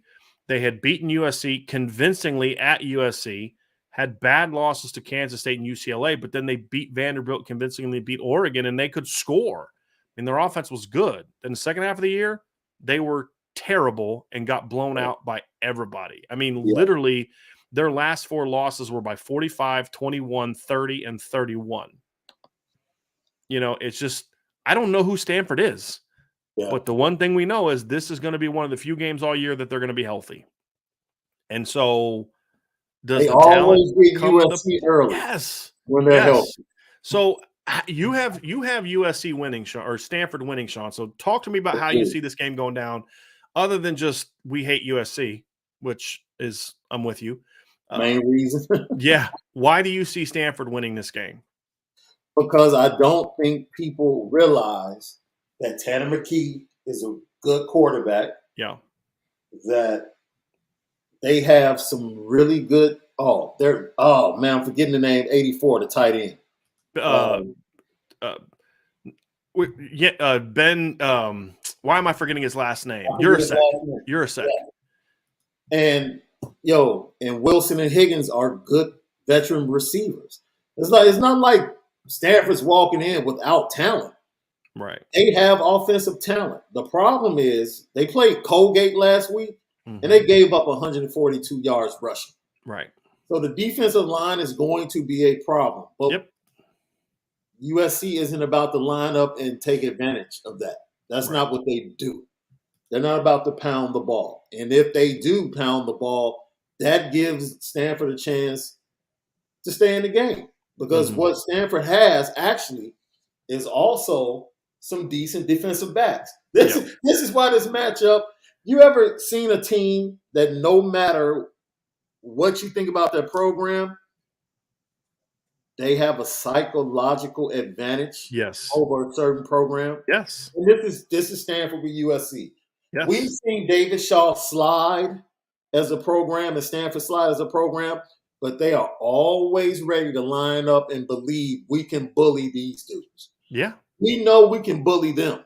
We might not be good enough to beat everybody else, but every year they line up and believe that they can push USC around. They're 9-5 against USC beginning in 2009. Absolutely. And even as bad as Stanford has been the last several years, they've won 2 of the last 3 against USC, and both of them were 14-point wins. Yeah, they weren't close. Right. They weren't close. So Caleb Williams, the offense was great. They looked good, but they didn't play anybody. Right. They didn't play anybody. They'll get a little push this week. They rushed for 208 last week, but 70, I think it was like 78 of those yards were quarterback runs. Absolutely. And Caleb Williams will probably end up being the difference if USC wins. He'll be the difference, being able to throw the ball and run the ball. But don't sleep on Stanford. It's not like Stanford. This is not a program that is void of talent. They have 2 wide receivers that probably will make it to the NFL. They have a quarterback that has a chance to make it to the NFL. And we have to get the name of this darn tight end, man. It is irritating. Benjamin Urasek. Yes. Yeah. If you watched the Notre Dame game, you saw how talented Urasek was. Right? Yeah. They have talent. And the one thing they always have, offensive linemen, tight ends, and a running game. Yep. And if they can get it going, they're going to cause problems for USC. And they'll go play action. And Urasek will have a great game. And Wilson and Higgins, they'll have good games as well. That's going to be the key. Can Stanford protect the quarterback? If they can protect their quarterback, they will score on USC. And I'll tell you something else. Okay, it was Colgate, right? So it was Colgate. So keep that in mind. I'm not trying to be disrespectful, but the reality is it's Colgate. Colgate, they're not. Are they Ivy League or are they in the other one? They're an Ivy League team, correct? Ivy League, I believe. Yeah. Okay. So they're an Ivy League team, and honestly, Sean, they're not a very good Ivy League team. They went 5-6 last year. They lost to Boston College 51-0. Okay, they're not good. I understand that, but what I'll say is Stanford couldn't run on anybody last year, even teams that were terrible. And they ran for 169 yards against Colgate, which isn't like knock your socks off, but E.J. Smith went 11 for 118 yards. And so, I mean, it may not seem like a lot, but, for them, it kind of is. You know what I mean? Like, it's actually a good performance against them. If they can have some semblance of balance in this game, just make USC think you might actually run the ball relatively okay and not suck at it. I think that's going to be a key too. Because if they just come out and they think they're just going to throw it all over the yard against USC and not try at least at all run, I don't know of how that's going to go. Because then USC is going to pin their ears back and go after them. I don't know who. Look, this matchup for me was so easy. When I was like, oh, Stanford plays USC? Oh, that's easy. Yeah. Like that, because this is about matchups and a team just flat out believing no matter how good or bad we are, we know we're better than them. Yeah. It's the same way. For some reason, historically, David Shaw has been able to get his teams ready to play Stanford and Oregon. Right. Like, it doesn't matter where they are. They believe that they can compete and Sean, those two teams. I wasn't sitting right. The Colgate thing wasn't sitting right with me. And that's why I said, are they in the other league? The other academic league is the Patriot League with Lehigh and Lafayette. They're actually in the Patriot League, which makes it even worse because the Patriot League is not as good as the Ivy League. But yes, Sean, I mean, could you argue that this game is going to determine how long David Shaw stays at Stanford? And here's my case for this, because if you lose this game at home, it says a lot about where you are, and you've got Oregon and Washington and Oregon coming up next on the road. You got to play at Notre Dame. You got to play at UCLA. You got to play at Utah. You got to play at Cal. They got to play BYU at home. You got to play Oregon State at home. Like literally, if they lose this game, they could conceivably lose every other game that they play. I'm not saying they will, but every other game that they play is losable. If they're not good enough to beat USC at home in game 2 of Lincoln Riley's tenure, especially if they don't keep it close, then I think he's done. Because I don't know. I don't know that they can beat a lot of those teams if they're not good enough to hang with USC at home in game 2. You know, I mean, am I supposed to believe that they're going to go on? I think Washington's going to be a much improved team this year. I really do. I think that the problem was coaching. Yeah.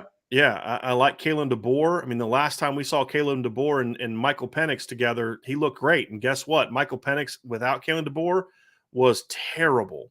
I mean, straight terrible. But the 2 years, so in 2021, Michael Penix threw 4 touchdowns and 7 interceptions. That was without Kalen DeBoer. The year before, in 6 games, he averaged about almost 300 yards a game if you take out the game he got injured in. 14 touchdowns and 4 interceptions. Looked really good. And then in the one game at Washington with him it was against a MAC team. He went 26 of 39 for 345 yards, 4 touchdowns and no picks. He looked like the Michael Penix from the 2020 season. And I think a lot of that's because I think Kalen DeBoer is a really good coach and he's got good weapons around him. Like Washington's not going to be Washington was not as bad last year as their record showed. Their coach lost that team and he wasn't a good head coach. Right? Kalen DeBoer is not walking into a depleted roster. And I think Terrell Bynum's going to look back and be like, dude, I shouldn't have left Washington. I should have stayed at Washington.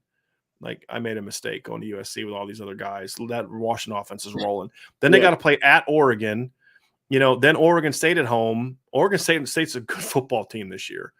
I mean, really good football team this year. At Notre Dame, home against Arizona State, at UCLA, home against Washington State, at Utah, at Cal, home against BYU. Yeah. It could get ugly for them. And I think this is the challenge for Lincoln Riley.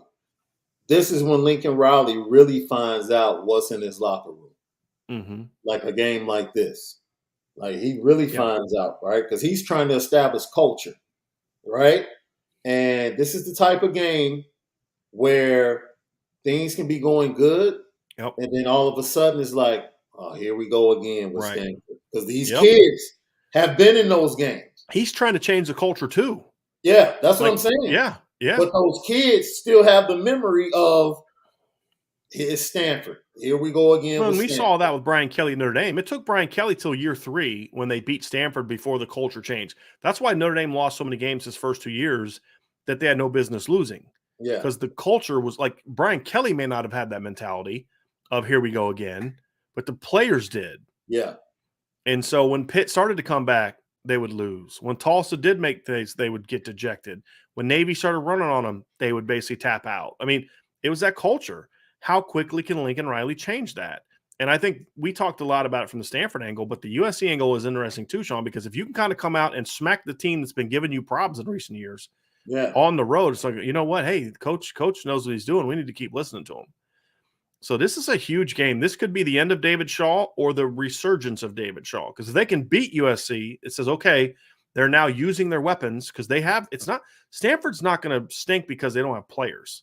Right. They're going to stink because their culture has become really just they're the most apathetic looking football team I've ever seen in my life. Like I've never seen a group of players go through the motions more than I've seen Stanford do that the last 2 years. Like, just like, okay, we're here and whatever. And I got to, whatever. Just got some parties planned tonight. So let's just do what we do. And, I'll still have that Stanford degree. That's all that really matters. I mean, it's I've never seen a team with as much talent as they have play as bad as they have the last 3 years. It's really weird. With quarterbacks, I mean, Davis Mills was a 3rd-round pick, even with all the injuries. Yeah. If he's not injured, he's a 1st-round pick. Tanner McKee, people say, is a 1st-round pick. It's like Notre Dame's winning 10, 11 games. Ian Book and Stanford's going 3-9 and 4-8 with Davis Mills and Tanner McKee. Davis Mills was like, what, 5-star? Yeah. When he came out? And when he was healthy, he played like one. It's just the weirdest thing. So this is going to be a very, very intriguing game, Sean. Now, this was your upset pick of the week. I went a different direction for the upset pick. I thought about just going with Arizona again because that was my upset pick team last year. Or last week, I should say. I went with Arizona last week to be the upset team. I thought that they would, and our upsets are, it's about win. It's not the spread related. It's as far as you don't win the prediction if your team doesn't cover the spread. It's your team has to win, but the criteria is an unranked team that beats a ranked team or a team that's a 6-point underdog or more. Yeah. And I think that USC is a double-digit favorite over Stanford, I believe. Is that correct? Let me go look at it real quick, Sean.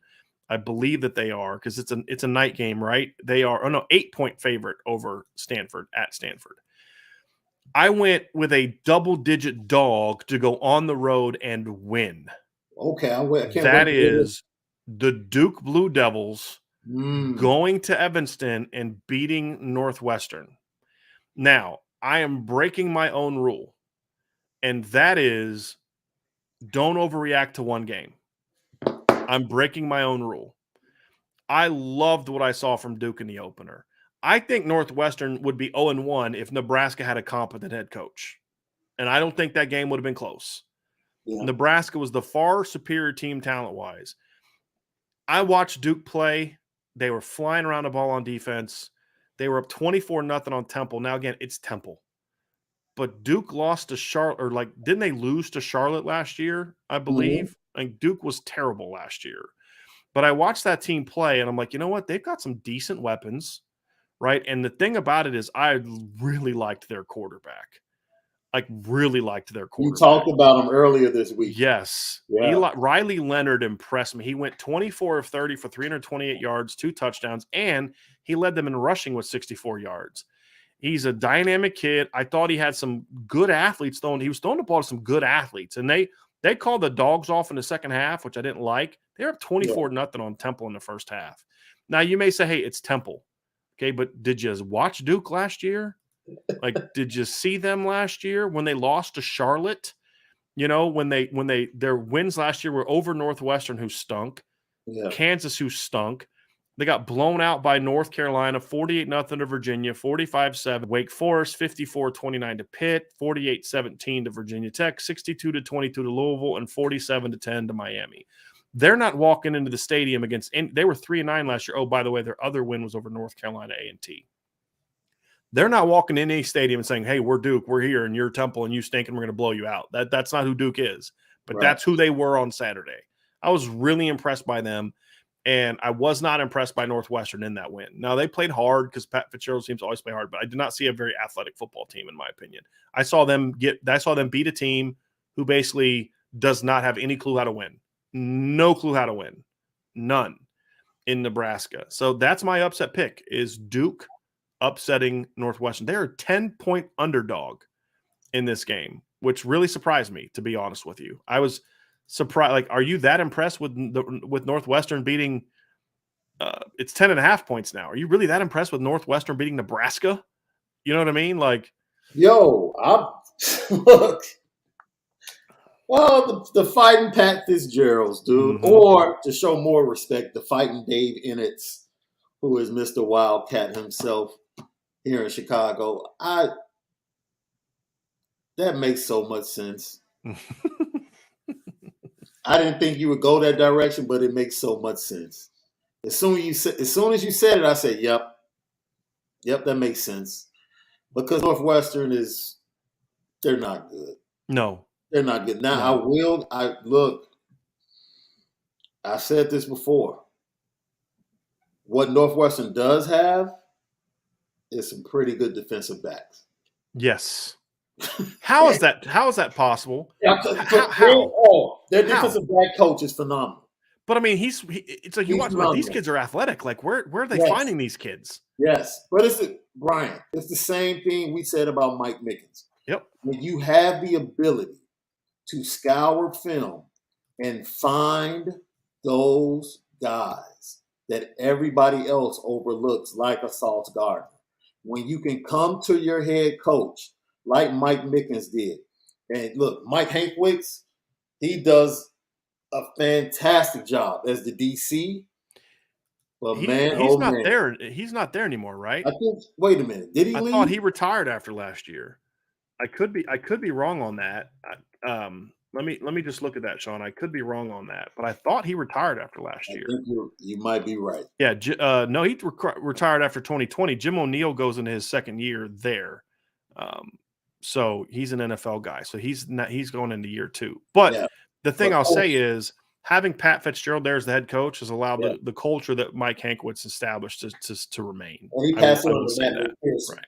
Matt McPherson. Right. And Ryan Smith is the defensive backs coach who his resume, he's building a resume at Northwestern of guys that are going to the NFL. Brandon Joseph, and even though he's at Notre Dame, he was developed. He's another kid that they found, developed him, turned into a great player. And he has young defensive backs that are really good this year. Duke will be challenged in the passing game, but there's nothing else to challenge them. Dude, he's going to have time to throw. And unfortunately, they'll put up points. They'll probably jump up on Northwestern pretty early and do to Northwestern what Nebraska should have done. Yeah. And if they don't onside kick it there yeah. and just go play defense, they roll Northwestern because they should have rolled them early. I mean, they like the long pass play where the guy gets stripped from behind. Like that is a team that has invented ways to win. Yeah. That just have never fat. Like I will say this though, I was kind of impressed, and once again, Northwestern has been able to develop offensive linemen. Sure. And Peter Skoronsky is a dude. He's a dude. He is and a they were dude. able to run the ball at times against Nebraska. In the fourth quarter especially. Yes. And they're going to challenge Duke in that front seven to see if they can run the ball. So I understand why you picked them as the upset pick, as a double-digit dog. Mm-hmm. But I'm interested. I might peek at that game. I might sneak a peek. Yep. On and Duke's rush defense in the opener was pretty good. Yeah. But again, it's Temple. You're right. So it's just like, that's why I say this is why I'm breaking my own rule of you do not overreact to one game. I'm breaking my own rule, but that's part of the fun of this, right? Is to you have to. So, I mean, what do we have to go on? It's week 2. Right. Right. And I didn't want to be lazy and take Arizona again because Arizona is a double-digit home underdog to Mississippi State. Like, what? Yeah. Like, okay, I get they went 1-11 last year, but shouldn't like last week kind of tell you anything? They're a 10.5-point home dog to Mississippi State. They smashed San Diego State last week, and I said they would. Well, I said they'd win. I didn't say that. I didn't think they'd beat them as convincingly as they did. And I get that San Diego State's going through some stuff, but like they're going through some stuff because of stuff that happened with former players, not guys on their current team. Right. So like they physically whooped on San Diego State last week at San Diego State. And, like they were up 31-10 at one point, Sean, early in the third quarter before San Diego State, got a couple, scores late. So Braxton Burmeister out there running around, like that kid's been in college forever too. He was the starting quarterback for San Diego State last week. Yeah. So but I didn't want to be that guy. I wanted to kind of do something a little bit different, but I was impressed by what I saw from them. I really was, but I didn't want to pick the same team twice. So that's why I would actually take the under in that big Northwestern game though. What's the under? What's the over-under on it? It is at 57 right now. Yeah, I would probably take the under on that. Yeah. I would take the under on that game. I see it being 57? Like a 23-20. Yeah, 57 for those two teams. I don't think so. Yeah. I don't think so. Yeah. What do you think? There's not enough points. But I'm going to take my boy Phil Jakovic, man, to pull the upset against VT this week, coming off that Rutgers loss. Oh, boy. Is this line going to realize how to block all of a sudden? Man, I think they that was embarrassing. It was an embarrassing loss. Yeah. It was an embarrassing performance, and I expect better. Like, BC usually is synonymous with really good line play. Well, I guess my question, Sean, is what's worse? Well, yeah, but they lost all 5 starters from last year. Exactly. And they were supposed to bring back Christian Mahogany, but then he gets hurt in the summer. Yeah. But they were bad. And McNulty just didn't move the pocket. Like when your line sucks that bad, you got to move the pocket. You have to move the pocket. Like you can't. He just kept letting Phil get his brains beat in when you're struggling. But what was worse, them losing to Rutgers, who was a 5-17 with the bowl game last year, or Virginia Tech losing to Old Dominion?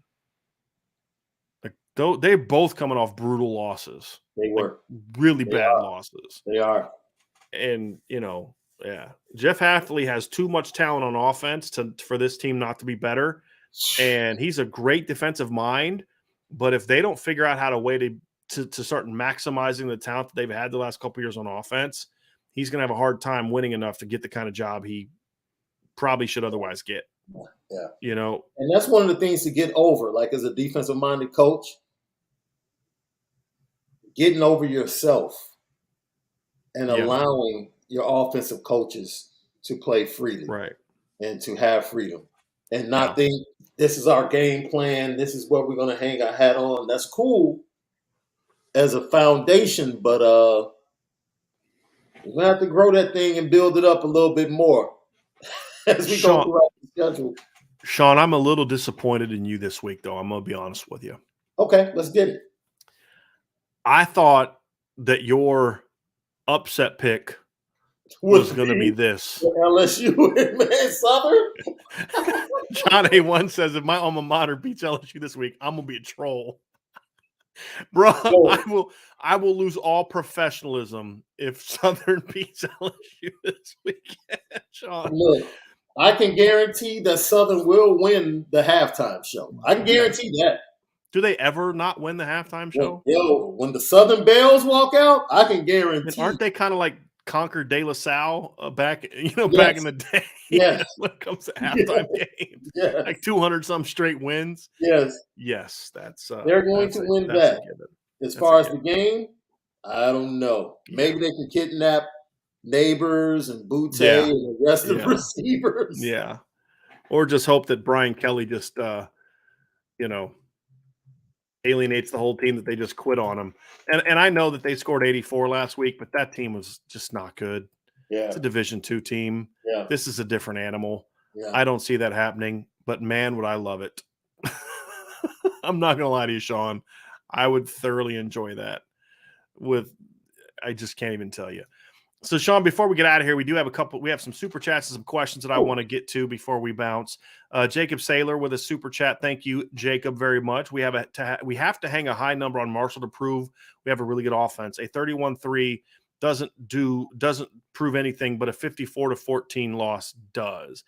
I'm going to somewhat disagree with that, because I don't think you need to prove you have a good offense in week 2. I think you need to take steps to getting your offense to that point. I could argue, Jacob, that they could win 54-14, and the offense doesn't necessarily prove to me anything. I mean, we talked about this against New Mexico. They scored 66 points against New Mexico. 59, I think, came from the offense, because didn't Dalen Hayes tip a ball that Kyle Hamilton returned for a touchdown early in that game? Yeah. But they didn't play well. No. I mean, they were doing things against a bad team that didn't show me anything. To me, I care more about the execution, the efficiency, and the toughness. And then eventually the stuff will click, right? I mean, that's the thing for me. So I understand the sentiment behind what Jacob is saying, that they need to prove that this offense could be really good, because if Notre Dame's going to achieve its peak this year of what it can and should be as a program, the offense is going to have to get a lot better and do so in a hurry, because we're making fun of North Carolina and how bad they were, getting 61 points. They still scored 63 points on App State, right? I mean, so that offense looks pretty good so far. You're not going to beat them 13-10. Right. I can give a perfect example. Context, right? Yeah. Like you said, 52-14, you can get a big win, score 52 points, and still see some of the same problems you saw against Ohio State. And that's not progress. Right. Because you want to see those questions answered on a weekly basis, and then the outcome will take care of itself. The scoreboard will take care of itself. I'll give you a great example, right? We can call Ryan Day the biggest liar of all liars post-game in that Notre Dame game. Because Ryan Day sat there and said a win is a win. Mm-hmm. No, sir.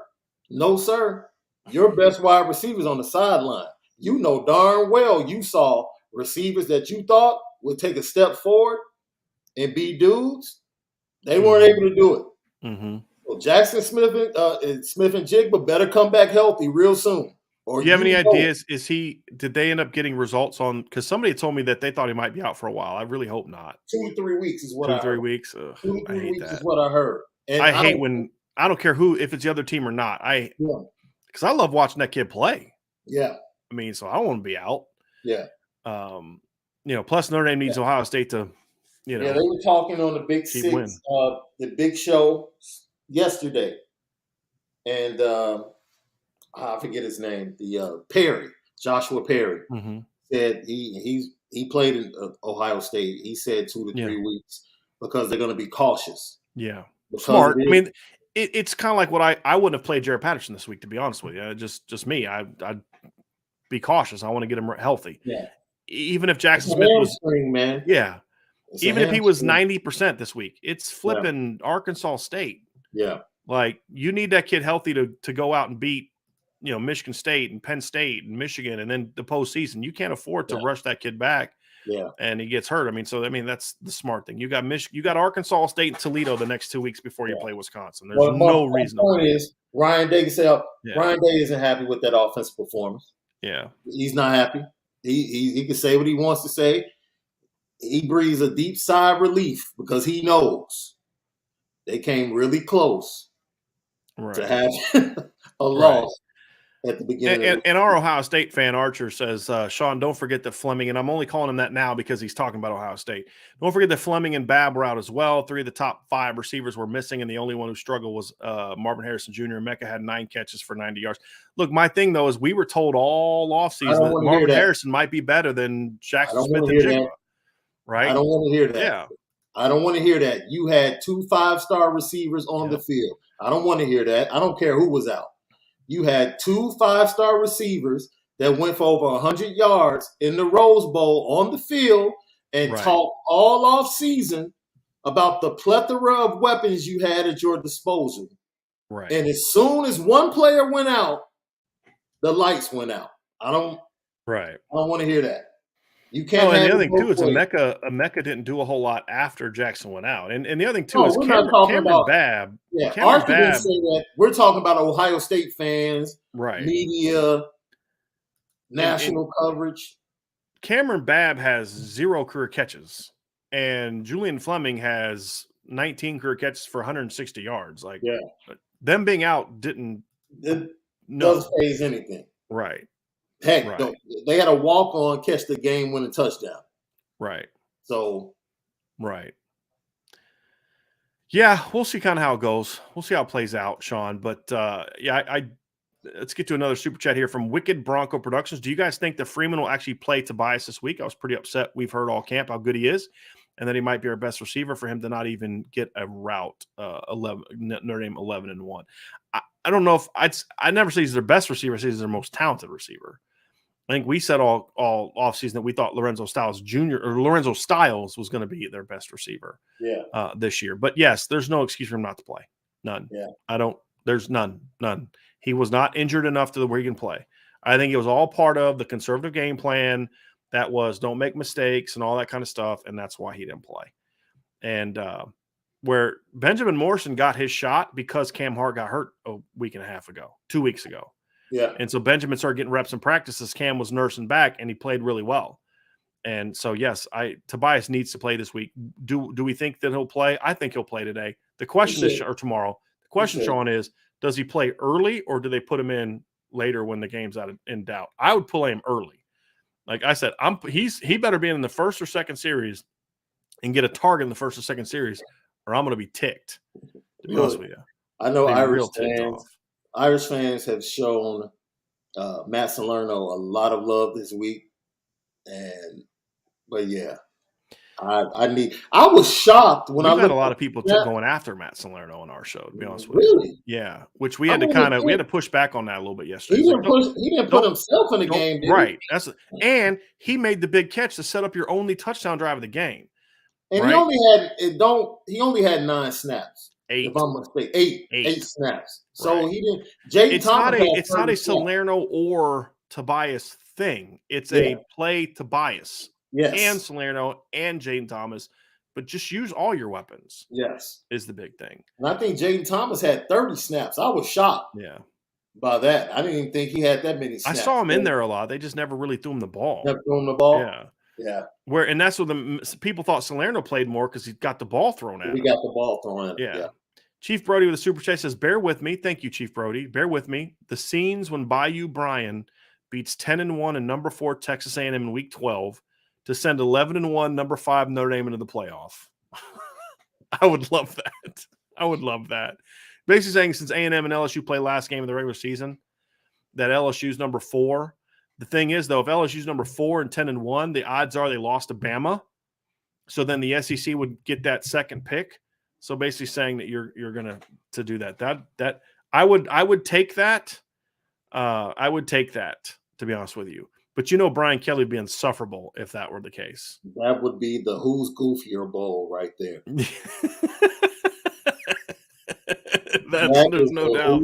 There is no doubt. Milton fan with a super chat. Thank you, Milton. Why doesn't Matt Bayless get the credit for culture change? I know he was a BK hire, but it seems like Bayless made the difference in spite of BK. I don't know who you're referring to here, Milton, but A, we've talked about that on this show plenty of times. Yeah. And B, the Notre Dame players talk about that all the time. Yeah. So I'm not sure who you're listening to that's not giving enough credit to Matt Bayless, but that is not a subject that has been avoided or credit taken away from Matt Bayless. We have talked about that plenty of times. And you know who talks about it even more than we talk about it? The Notre Dame players. Yeah. So I think but to his point, he deserves a ton of that credit. And this is the whole point that we've been saying for years, Sean. Brian Kelly got way too much of the credit for the turnaround that happened after 2016. Yeah. Way too much of the credit. And it's it's gonna be interesting. Feels good for the players not to have to go to the local park district. I know. Somebody's being a little petty today. I love it. All right, Mike Farino with super chat. Thank you, Mike. According to insiders, if Ohio State had an important game this weekend, he could probably play. Talking to Jackson Smith and Jigba. They are 45-point favorites, though, and need the young receivers to get experience. That's what I was saying. Even if he was 90% and cleared to play, I wouldn't play him. Because I think there's a point. Marvin Harrison, there was too much put on Marvin Harrison in game one. The nonsense we were hearing from some not Archer, but a lot of Notre Dame fans, to me, was nonsense. Yeah. He's better than Jackson Smith and Jigba. He's this. He's working harder than anybody else. Can you let the kid play more than like one game as a starter before you hype him up as the next Biletnikoff winner when you have a potential Biletnikoff winner already on your team?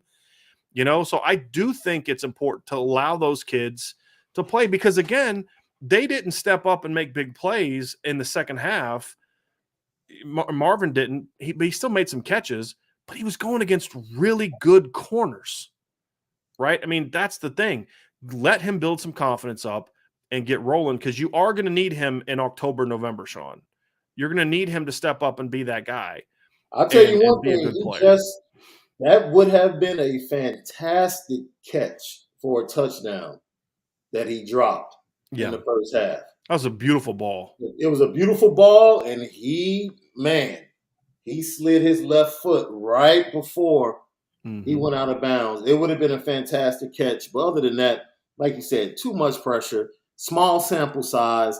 He really hadn't proven anything. Give the kid time. He's going to be fine. Give him time. He's going to be fine. Yeah. There's no doubt. There's no doubt. And like you said, it was just unfortunate that I wanted to see Tariq Bracy and Smith and Jigma all night.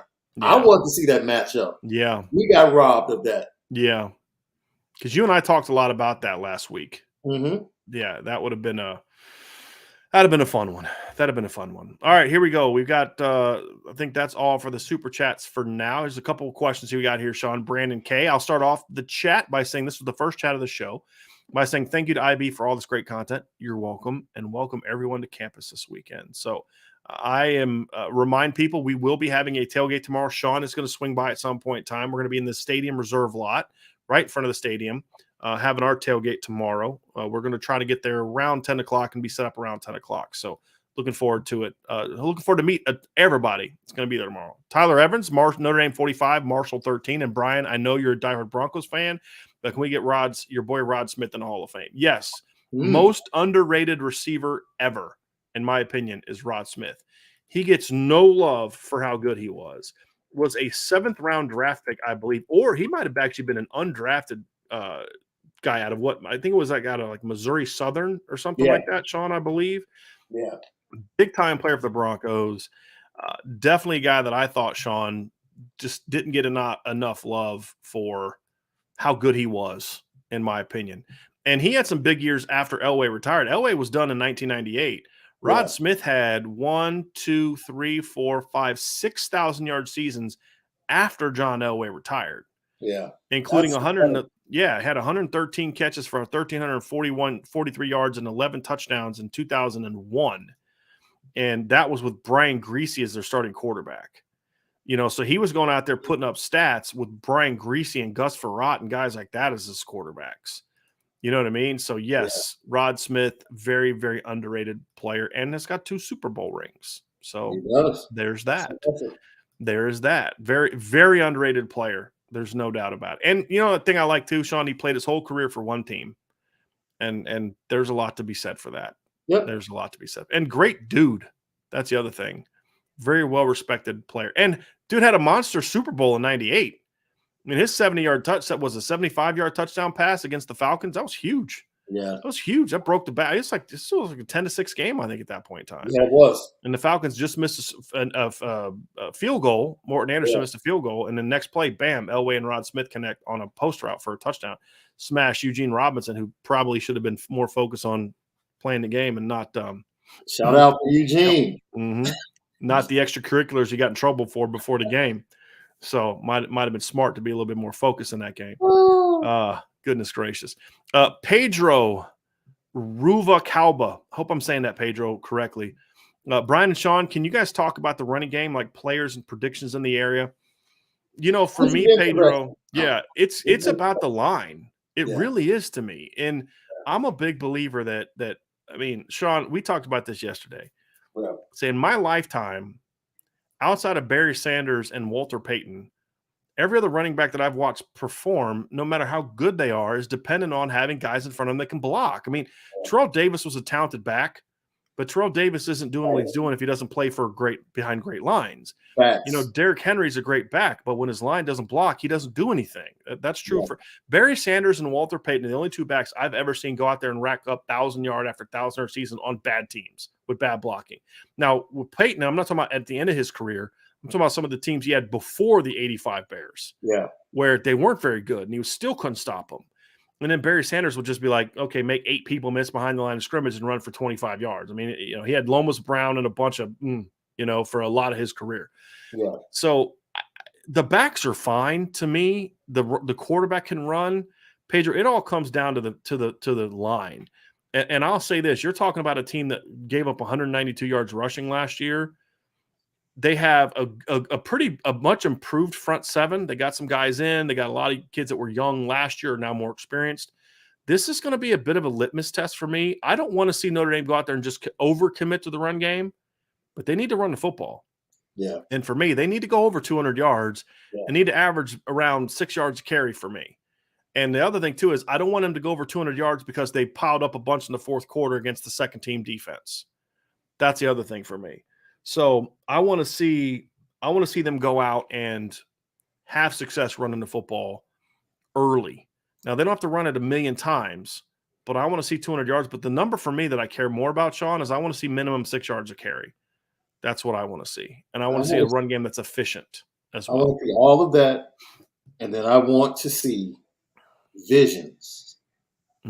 Blind side. Do you remember the first game he played when the kid was talking a lot and his dad was talking in the stands, and it took one play, and then they switched over to the fourth quarter, and he was slow getting up off the ground and asking to come out. Like, I want to see some Marshall Thunder and her defensive linemen third, fourth quarter, hands on hips when they're down on the ground, staying on one knee for a little while, getting helped up.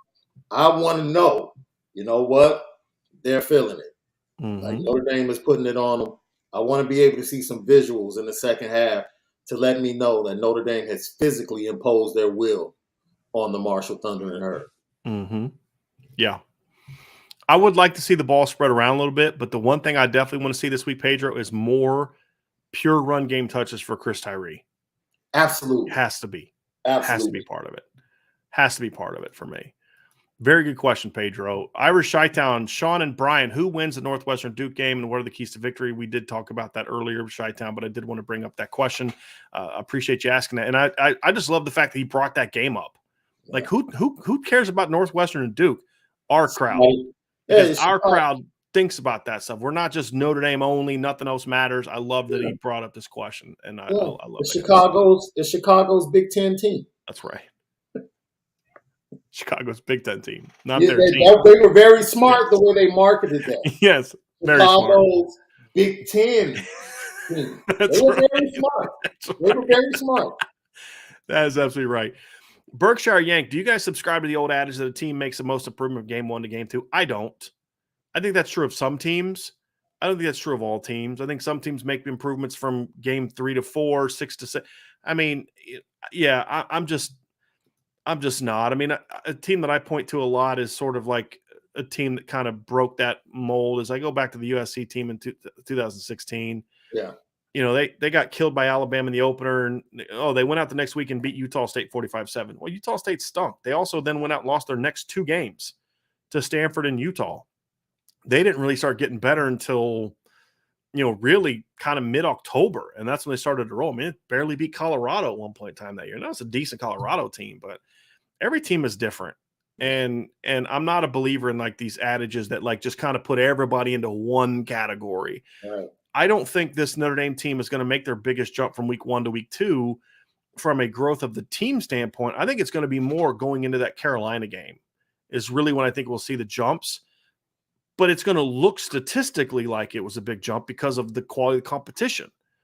And that's my point is like you could say like that USC team, they got blown out by USC 52-6, went out the next week, won 45-7. It's a pretty giant improvement, right? But did they really improve?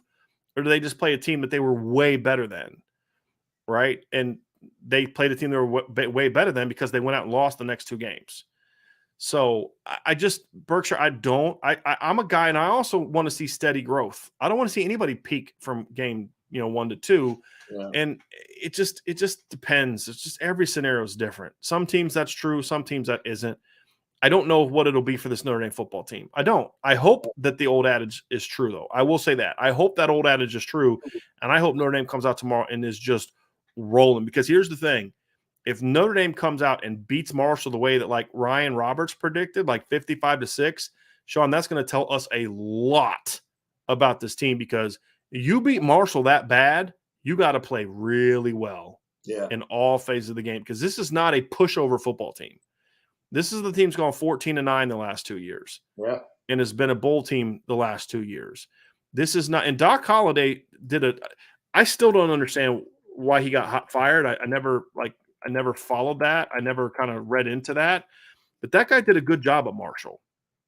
He was a guy that I'm going to look at it now. He had them – so they made a bowl game last year. So Marshall has made a bowl game in 8 of the last 9 years. The only exception being 2016. But they have been a bowl team in 6 of the last 9 years. And they went 5-3 in those bowl games. Or 8 of the last 9 years. Excuse me, 8 of the last 9 years, Marshall's been in a bowl game under Doc Holliday. And they went 5-3 in those bowl games, Sean. So this is a quality football program. Yeah. So you should beat them and beat them soundly. But you've got to earn that sound beating. And that's the thing that I'm looking for. And that's the thing that I want to see tomorrow, Sean. So. I'll say this. You talk about it can happen at any time. I would venture to say that Alabama made its biggest jump from game 12 to the SEC championship game. To about 09? Last year. Last year? Yes. You think about what they looked like against LSU and Alabama in games 11 and 12? Yeah. I mean, LSU and Auburn, 11 and 12. And how they looked against Georgia, it was like, okay, they did something. Whatever Nick Saban did or whatever he said, they made the jump. And they were just as good in the championship game. They just lost their receivers. Yeah. So that happened. That happened for them at the end of the year. Well, their defense got. I mean, Arkansas moved the ball pretty good on that defense late in the year too. They did. Yeah. Yep. It's going to be interesting. Made a jump. Yeah. Well, that's going to do it for today's show, everybody. I would hope that you all will, if you're going to be at the game tomorrow, please swing by the tailgate. We'd love to meet all of you. I think that I got to all the super chats today. If I missed a super chat, it was not intentional. I do apologize.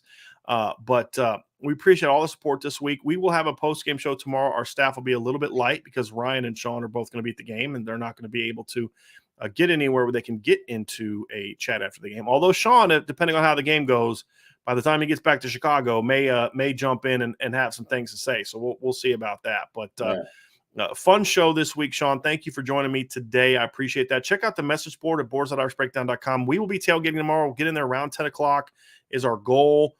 I will tweet out and put on the message board. I'll try to put on the message board. Sometimes the internet at Notre Dame and the parking lots can be a little bit funky, but I'll definitely tweet it out where we'll be. It'll just kind of put the light pole or some kind of landmark to kind of show you where we're going to be. Going to have some food. So just, you don't have to bring anything. You don't have to bring any food, or it's not a BYOB. Well, it is if you want alcohol. We don't serve alcohol at our tailgates. But you can bring yours if you want some to have some. We don't have a problem with that. We'll have food.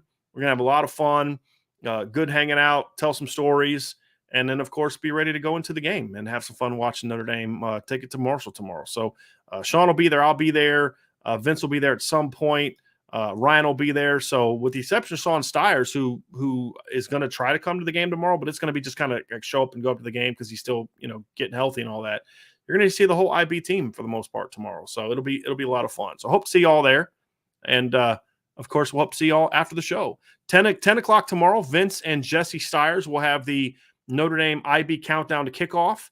So they will preview the Notre Dame Marshall game as well. And then, of course, talk about some of the bigger games. So that'll be tomorrow, 10 a.m. to noon, IB countdown to kickoff. And then, of course, we will have the post-game show. Got to have that notification bell hit so that you know when we're going to go live. And then, of course, Sunday night, 7 o'clock, Vince and I will have the Upon Further Review. So have a great, great day, everybody. And we will see, hopefully, some of you tomorrow. The rest of you, we will see tomorrow night for our post-game show. Have a great one and enjoyed you being with us on the Irish Breakdown Podcast.